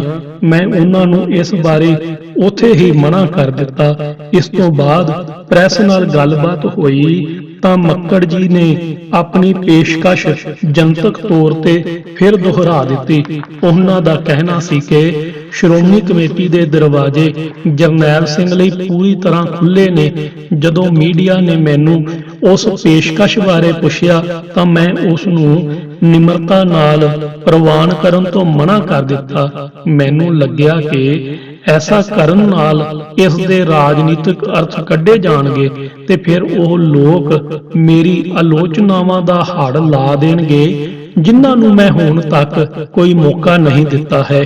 ਇਸ ਤੋਂ ਬਾਅਦ ਮੈਂ ਦੁਪਹਿਰ ਨੂੰ ਇੱਕ ਪ੍ਰੈਸ ਬਿਆਨ ਜਾਰੀ ਕਰਕੇ ਸਥਿਤੀ ਨੂੰ ਹੋਰ ਸਪਸ਼ਟ ਕਰ ਦਿੱਤਾ। ਅਸਲ ਵਿੱਚ ਮੈਂ ਕਿਸੇ ਰਾਜਨੀਤਿਕ ਅਖਾੜੇ ਦਾ ਹਿੱਸਾ ਨਹੀਂ ਬਣਨਾ ਚਾਹੁੰਦਾ ਸੀ ਤੇ ਮੇਰੇ ਲਈ ਜ਼ਰੂਰੀ ਸੀ ਕਿ ਸਭ ਤੋਂ ਦੂਰ ਰਹਾਂ। ਸ਼੍ਰੀ ਦਰਬਾਰ ਸਾਹਿਬ ਅੰਮ੍ਰਿਤਸਰ ਵਿੱਚ ਆਮ ਸਿੱਖ ਸੰਗਤ ਨੇ ਰੋਕ ਕੇ ਮੈਨੂੰ ਥਾਪੜੀ ਦਿੱਤੀ। ਉਹ ਅਨੁਭਵ ਨਾ ਭੁੱਲਣਯੋਗ ਸੀ। ਇੱਕ ਸਿੱਖ ਬੀਬੀ ਮੇਰੇ ਉੱਥੇ ਆਉਣ ਦੀ ਗੱਲ ਸੁਣ ਕੇ ਬਾਬਾ ਦੀਪ ਸਿੰਘ ਦੇ ਗੁਰਦੁਆਰੇ ਤੋਂ ਨੰਗੇ ਪੈਰੀ ਹੀ ਉਸ ਰਿਕਸ਼ੇ ਪਿੱਛੇ ਤਕਰੀਬਨ 1 ਕਿਲੋਮੀਟਰ ਦੌੜਦੀ ਆਈ, ਜਿਸ ਵਿੱਚ ਮੈਂ ਆਪਣੇ ਇੱਕ ਮਿੱਤਰ ਨਾਲ ਬੈਠਾ ਸੀ। ਇਹ ਗੱਲ ਮੇਰੇ ਦਿਲ ਨੂੰ ਛੂਹ ਗਈ। ਸੰਗਤ ਵਿੱਚ ਖਾਸ ਕਰ ਉਹ ਨੌਜਵਾਨ ਸਿੱਖ ਜੋ 1984 ਵਿੱਚ ਅਜੇ ਪੈਦਾ ਵੀ ਨਹੀਂ ਹੋਏ ਸੀ, ਉਹ ਮੇਰੇ ਨਾਲ ਖੜੇ ਹੋ ਕੇ ਫੋਟੋਆਂ ਖਿਚਵਾ ਰਹੇ ਸੀ। ਨਾਲ ਹੀ ਜਦੋਂ ਮੈਂ ਹਰਿਮੰਦਰ ਸਾਹਿਬ ਅੰਮ੍ਰਿਤਸਰ ਵਿੱਚ ਇਤਿਹਾਸਕ ਮੰਜੀ ਸਾਹਿਬ ਵਿੱਚ ਢਾਡੀ ਸਿੰਘਾਂ ਨੂੰ ਵਾਰ ਗਾਉਂਦਿਆਂ ਮੇਰਾ ਜੁੱਤਾ ਸੁੱਟਣ ਦੇ ਪ੍ਰਕਰਨ ਦਾ ਜ਼ਿਕਰ ਕਰਦਿਆਂ ਸੁਣਿਆ ਤਾਂ ਲੱਜਾ ਮਹਿਸੂਸ ਹੋਈ। ਮੈਂ ਆਪਣੇ ਆਪ ਨੂੰ ਇਸ ਮਾਣ ਦੇ ਕਾਬਲ ਨਹੀਂ ਸਮਝਦਾ ਸੀ। ਬਰਖਾ ਦੱਤ ਦਾ ਬੱਗ ਸਟਾਪਸ ਹੇਅਰ ਪ੍ਰੋਗਰਾਮ ਹੋਵੇ ਤਾਂ ਤਮਾਮ ਹੋਰ ਟੀਵੀ ਚੈਨਲਾਂ ਦੇ ਪ੍ਰੋਗਰਾਮ ਮੇਰੀ ਕੋਸ਼ਿਸ਼ 1984 ਦੇ ਅਨਿਆਂ ਨੂੰ ਪ੍ਰਮੁੱਖਤਾ ਨਾਲ ਰੱਖਣ ਦੀ ਸੀ। ਆਖਰ 1984 ਦੇ ਮੁੱਦੇ ਨੂੰ ਪਹਿਲੀ ਵਾਰ ਮੀਡੀਆ ਨੇ ਇੰਨਾ ਮਹੱਤਵ ਦਿੱਤਾ ਸੀ। ਜਦੋਂ ਕਤਲੇਆਮ ਹੋਇਆ ਸੀ ਤਾਂ ਤੇ ਮੀਡੀਆ ਨੂੰ ਵੀ ਜਿਵੇਂ ਗ੍ਰਹਿਣ ਲੱਗਾ ਹੋਇਆ ਸੀ, ਜਾਂ ਫਿਰ ਸਰਕਾਰ ਦਾ ਦਬਦਬਾ ਇੰਨਾ ਜ਼ਿਆਦਾ ਸੀ ਕਿ ਸਿਵਾਏ ਇੰਡੀਅਨ ਐਕਸਪ੍ਰੈਸ ਜਾਂ ਇੰਡੀਆ ਟੂਡੇ ਦੇ ਇਸ ਮੁੱਦੇ ਤੇ ਲਿਖਣ ਦੀ ਕਿਸੇ ਦੀ ਹਿੰਮਤ ਨਹੀਂ ਸੀ ਹੋਈ। 25 ਸਾਲਾਂ ਬਾਅਦ ਮੀਡੀਆ ਇਸ ਕਤਲੇਆਮ ਨੂੰ ਲੈ ਕੇ ਸਵਾਲ ਚੁੱਕ ਰਿਹਾ ਸੀ। ਇਸ ਨੂੰ ਜੁੱਤੇ ਦੀ ਕਰਾਮਾਤ ਹੀ ਕਿਹਾ ਜਾ ਸਕਦਾ ਹੈ। ਸਭ ਤੋਂ ਜ਼ਿਆਦਾ ਸੁਖਦ ਅਹਿਸਾਸ ਤਾਂ ਹੋਇਆ ਜਦੋਂ ਇਸ ਕਤਲੇਆਮ ਦੀ ਸ਼ਿਕਾਰ ਵਿਧਵਾਵਾਂ ਨੇ ਸੱਜਣ ਕੁਮਾਰ ਤੇ ਟਾਈਟਲਰ ਦੀਆਂ ਚੋਣ ਟਿਕਟਾਂ ਕੱਟਣ ਉੱਤੇ ਸੰਤੋਖ ਪ੍ਰਗਟ ਕੀਤਾ। ਉਹਨਾਂ ਦੇ ਦਿਲ ਨੂੰ ਠੰਡਕ ਮਹਿਸੂਸ ਹੋਈ। ਲੱਗ ਰਿਹਾ ਸੀ ਕਿ ਜੇਕਰ ਮੇਰੇ ਇਸ ਕਦਮ ਨਾਲ ਇਹਨਾਂ ਨੂੰ ਸੰਤੋਖ ਮਿਲਿਆ ਹੈ ਤਾਂ ਫਿਰ ਇਸ ਤੋਂ ਅੱਗੇ ਸਾਰੇ ਤਰਕ ਬੇਕਾਰ ਨੇ। ਜਦੋਂ ਤਿਲਕ ਵਿਹਾਰ ਵਿੱਚ ਇਹਨਾਂ ਵਿਧਵਾਵਾਂ ਦੀ ਕਲੋਨੀ ਦੇ ਗੁਰਦੁਆਰੇ ਵਿੱਚ ਮੈਨੂੰ ਸਰੋਪਾਓ ਦੇ ਕੇ ਸਨਮਾਨਿਤ ਕੀਤਾ ਗਿਆ ਤਾਂ ਮੈਂ ਭਾਵੁਕ ਹੋ ਗਿਆ ਸੀ। ਉਹ ਮੇਰੇ ਜੀਵਨ ਦਾ ਸਭ ਤੋਂ ਵੱਧ ਸੰਤੋਖ ਵਾਲਾ ਦਿਨ ਸੀ। ਆਖਰ ਇਹ ਵੀ ਤਾਂ ਇਸੇ ਦੇਸ਼ ਦੇ ਨਾਗਰਿਕ ਹਨ। ਨਿਆਂ ਦੀ ਆਸ ਵਿੱਚ 25 ਸਾਲਾਂ ਤੋਂ ਚੱਲ ਰਿਹਾ ਸੰਘਰਸ਼ ਆਖਿਰ ਕਦੋਂ ਤੱਕ ਚੱਲੇਗਾ? ਮੇਰੇ ਅਖਬਾਰ ਵਾਲਿਆਂ ਨੇ ਸੰਕੇਤਕ ਵਿਰੋਧ ਦੇ ਬਾਅਦ ਮੈਨੂੰ 20 ਦਿਨਾਂ ਤੱਕ ਦਫ਼ਤਰ ਨਾ ਆਉਣ ਲਈ ਕਿਹਾ। ਨਾਲ ਹੀ ਮੀਡੀਆ ਵਿੱਚ ਵੀ ਨਾ ਜਾਣ ਦੀ ਹਦਾਇਤ ਦਿੱਤੀ ਸੀ। ਪਰ ਜਦ ਉਹ 20 ਦਿਨਾਂ ਬਾਅਦ ਮੈਂ ਅਖਬਾਰ ਵਿੱਚ ਵਾਪਸ ਆਉਣ ਲਈ ਪੁੱਛਿਆ ਤਾਂ ਕਿਹਾ ਗਿਆ ਕਿ ਅਜੇ ਚੋਣਾਂ ਤੱਕ ਇੰਤਜ਼ਾਰ ਕਰੋ। ਇਸੇ ਦੌਰਾਨ ਦਿੱਲੀ ਵਿੱਚ ਚੋਣਾਂ ਦਾ ਦਿਨ ਆ ਗਿਆ ਤਾਂ ਸਵੇਰੇ ਸਵੇਰੇ ਹੀ ਹੈਡਲਾਈਨਸ ਟੂਡੇ ਨਿਊਜ਼ ਚੈਨਲ ਤੋਂ ਫੋਨ ਆਇਆ ਕਿ ਮੈਂ ਕਿਸ ਨੂੰ ਵੋਟ ਦੇਣ ਜਾ ਰਿਹਾ ਹਾਂ ਤੇ ਕਿੱਥੇ ਵੋਟ ਪਾਉਣ ਜਾਵਾਂਗਾ। ਮੇਰੇ ਲਈ ਇਹ ਇੱਕ ਅਹਿਮ ਸਵਾਲ ਸੀ।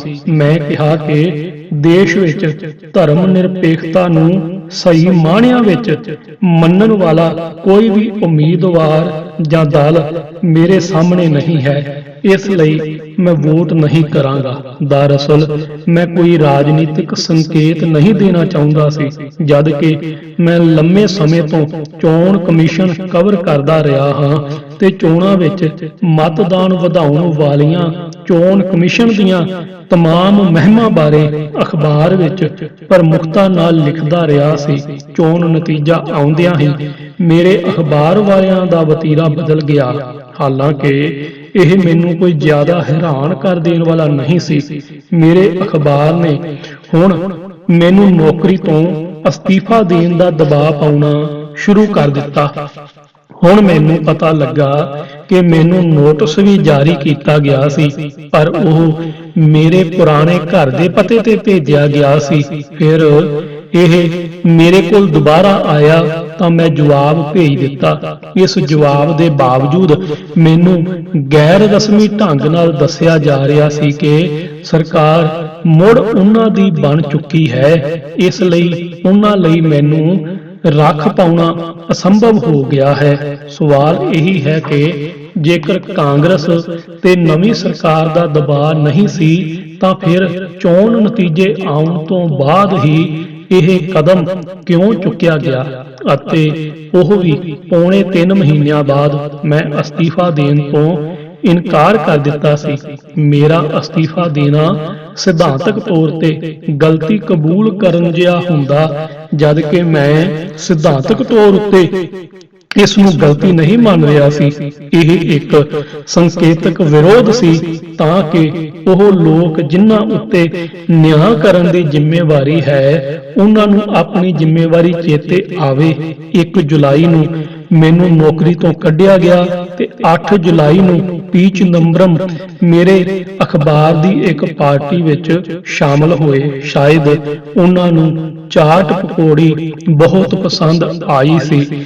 ਇੱਥੇ ਇੱਕ ਗੱਲ ਜ਼ਰੂਰ ਮਹੱਤਵਪੂਰਨ ਹੈ ਕਿ ਮੇਰੀ ਨੌਕਰੀ ਭਲੇ ਹੀ ਚਲੀ ਗਈ ਹੋਵੇ, ਪਰ ਮੇਰੇ ਪੱਤਰਕਾਰ ਮਿੱਤਰਾਂ ਨੇ ਕਦੇ ਮੇਰੇ ਸਾਹਮਣੇ ਮੇਰੀ ਨਿੰਦਾ ਨਹੀਂ ਕੀਤੀ ਸੀ, ਬਲਕਿ ਕਈ ਪੱਤਰਕਾਰ ਦੋਸਤ ਉਸੇ ਵਕਤ ਥਾਣੇ ਵੱਲ ਆ ਗਏ ਸਨ, ਜਿਸ ਵਿੱਚ ਆਊਟਲੁੱਕ ਦੇ ਸੰਕੇਤ ਦੱਤਾ, ਦੀ ਹਿੰਦੂ ਦੇ ਸੰਦੀਪ ਦੀਕਸ਼ਤ ਤੇ ਦੀ ਨਿਊ ਇੰਡੀਅਨ ਐਕਸਪ੍ਰੈਸ ਦੇ ਗੌਤਮ ਦੱਤ ਸੀ। ਇਹ ਸਹਿਯੋਗ ਬੇਹੱਦ ਸੁਖਦ ਸੀ। ਦੀ ਟੈਲੀਗ੍ਰਾਫ ਵਿੱਚ ਸੁਜਾਨ ਦੱਤਾ ਨੇ ਜਿਸ ਤਰ੍ਹਾਂ ਨਾਲ my friend and hero Jarnail Singh ਤੇ ਇੱਕ ਪੀਸ ਲਿਖਿਆ, ਉਹ ਦਿਲ ਨੂੰ ਛੂਹਣ ਵਾਲਾ ਸੀ। ਉਹਨਾਂ ਦਾ ਇਹ ਪੀਸ ਕਈ ਸਿੱਖ ਵੈਬਸਾਈਟਸ ਨੇ ਚੁੱਕਿਆ। ਹਰਘੋਸ਼ ਬਲ ਨੇ ਵੀ ਕਮਾਲ ਦਾ ਲੇਖ ਲਿਖਿਆ ਸੀ। ਤਹਿਲਕਾ ਨੇ ਵੀ ਮੈਨੂੰ ਸਮਰਥਨ ਦਿੱਤਾ ਤੇ ਹਰਿੰਦਰ ਬਵੇਜਾ, ਵੀਰ ਸੰਘਵੀ ਤੇ ਕੰਵਰ ਸੰਧੂ ਵਰਗੇ ਧੁਰੰਤਰ ਪੱਤਰਕਾਰਾਂ ਨੇ ਟੀਵੀ ਤੇ ਵੀ ਮੇਰੇ ਵੱਲੋਂ ਚੁੱਕੇ ਗਏ ਮੁੱਦੇ ਦਾ ਸਮਰਥਨ ਕੀਤਾ। ਇਹ ਬੇਹੱਦ ਸੁਖਦਾਇਕ ਸੀ। ਮੈਨੂੰ ਦੈਨਿਕ ਜਾਗਰਣ ਵਿੱਚ ਲਿਆਉਣ ਵਾਲੇ ਤੇ ਇੱਕ ਵੱਡੇ ਹਿੰਦੀ ਅਖਬਾਰ ਦੇ ਮੁੱਖ ਸੰਪਾਦਕ ਨੇ ਜਿਸ ਤਰ੍ਹਾਂ ਮੈਨੂੰ ਨਿੱਜੀ ਗੱਲਬਾਤ ਵਿੱਚ ਤਸੱਲੀ ਦਿੱਤੀ, ਉਹ ਮੇਰੇ ਲਈ ਬਹੁਤ ਹਿੰਮਤ ਵਧਾਉਣ ਵਾਲੀ ਸੀ। ਮੇਲ ਟੂਡੇ ਦੇ ਸੰਪਾਦਕ ਭਾਰਤ ਭੂਸ਼ਣ ਨੇ ਮੇਰੀ ਨੌਕਰੀ ਜਾਣ ਦੇ ਬਾਅਦ ਆਪਣੇ ਅਖਬਾਰ ਦੇ ਜ਼ਰੀਏ ਮੈਨੂੰ ਆਪਣਾ ਪੱਖ ਰੱਖਣ ਲਈ ਮੌਕਾ ਦਿੱਤਾ। ਉਹ ਦਿਲ ਨੂੰ ਛੂਹ ਗਿਆ। ਇਸ ਘਟਨਾ ਦੇ ਬਾਅਦ ਜਦੋਂ ਮੈਂ 1984 ਦੇ ਪੀੜਤਾਂ ਨੂੰ ਮਿਲਣ ਗਿਆ ਤੇ ਇਸ ਗੱਲ ਦਾ ਅਹਿਸਾਸ ਹੋਇਆ ਕਿ ਇਹਨਾਂ ਦੀਆਂ ਅਣਛੋਹੀਆਂ ਦੁੱਖ ਭਰੀਆਂ ਦਾਸਤਾਨਾਂ ਅਜੇ ਵੀ ਦੁਨੀਆ ਦੇ ਸਾਹਮਣੇ ਨਹੀਂ ਆਈਆਂ ਹਨ। ਨਾਜ਼ੀ ਜਰਮਨੀ ਵਿੱਚ ਯਹੂਦੀਆਂ ਤੇ ਕਹਿਰ ਬਾਰੇ ਤਾਂ ਬਹੁਤ ਕੁਝ ਲਿਖਿਆ ਗਿਆ, ਪਰ 1984 ਦਾ ਕਤਲੇਆਮ, ਜੋ ਕਿ ਉਸ ਕਹਿਰ ਤੋਂ ਵੀ ਬਹੁਤ ਵੱਧ ਸੀ, ਨੂੰ ਦਸਤਾਵੇਜ਼ੀ ਰੂਪ ਵਿੱਚ ਸਾਂਭਣ ਤੇ ਦੁਨੀਆ ਦੇ ਸਾਹਮਣੇ ਲਿਆ ਕੇ ਕਤਲੇਆਮ ਦੇ ਸੱਚ ਨੂੰ ਉਜਾਗਰ ਕਰਨ ਦੀ ਲੋੜ ਹੈ। ਪੁਸਤਕ 1984 ਸਿੱਖ ਕਤਲੇਆਮ ਦਾ ਸੱਚ, ਲੇਖਕ ਜਰਨੈਲ ਸਿੰਘ, ਪੱਤਰਕਾਰ, ਦਿੱਲੀ। ਭਾਗ 12ਵਾਂ। ਆਵਾਜ਼ ਸੰਦੀਪ ਸਿੰਘ ਖਾਲੜਾ। ਵਾਹਿਗੁਰੂ ਜੀ ਕਾ ਖਾਲਸਾ, ਵਾਹਿਗੁਰੂ ਜੀ ਕੀ ਫਤਿਹ।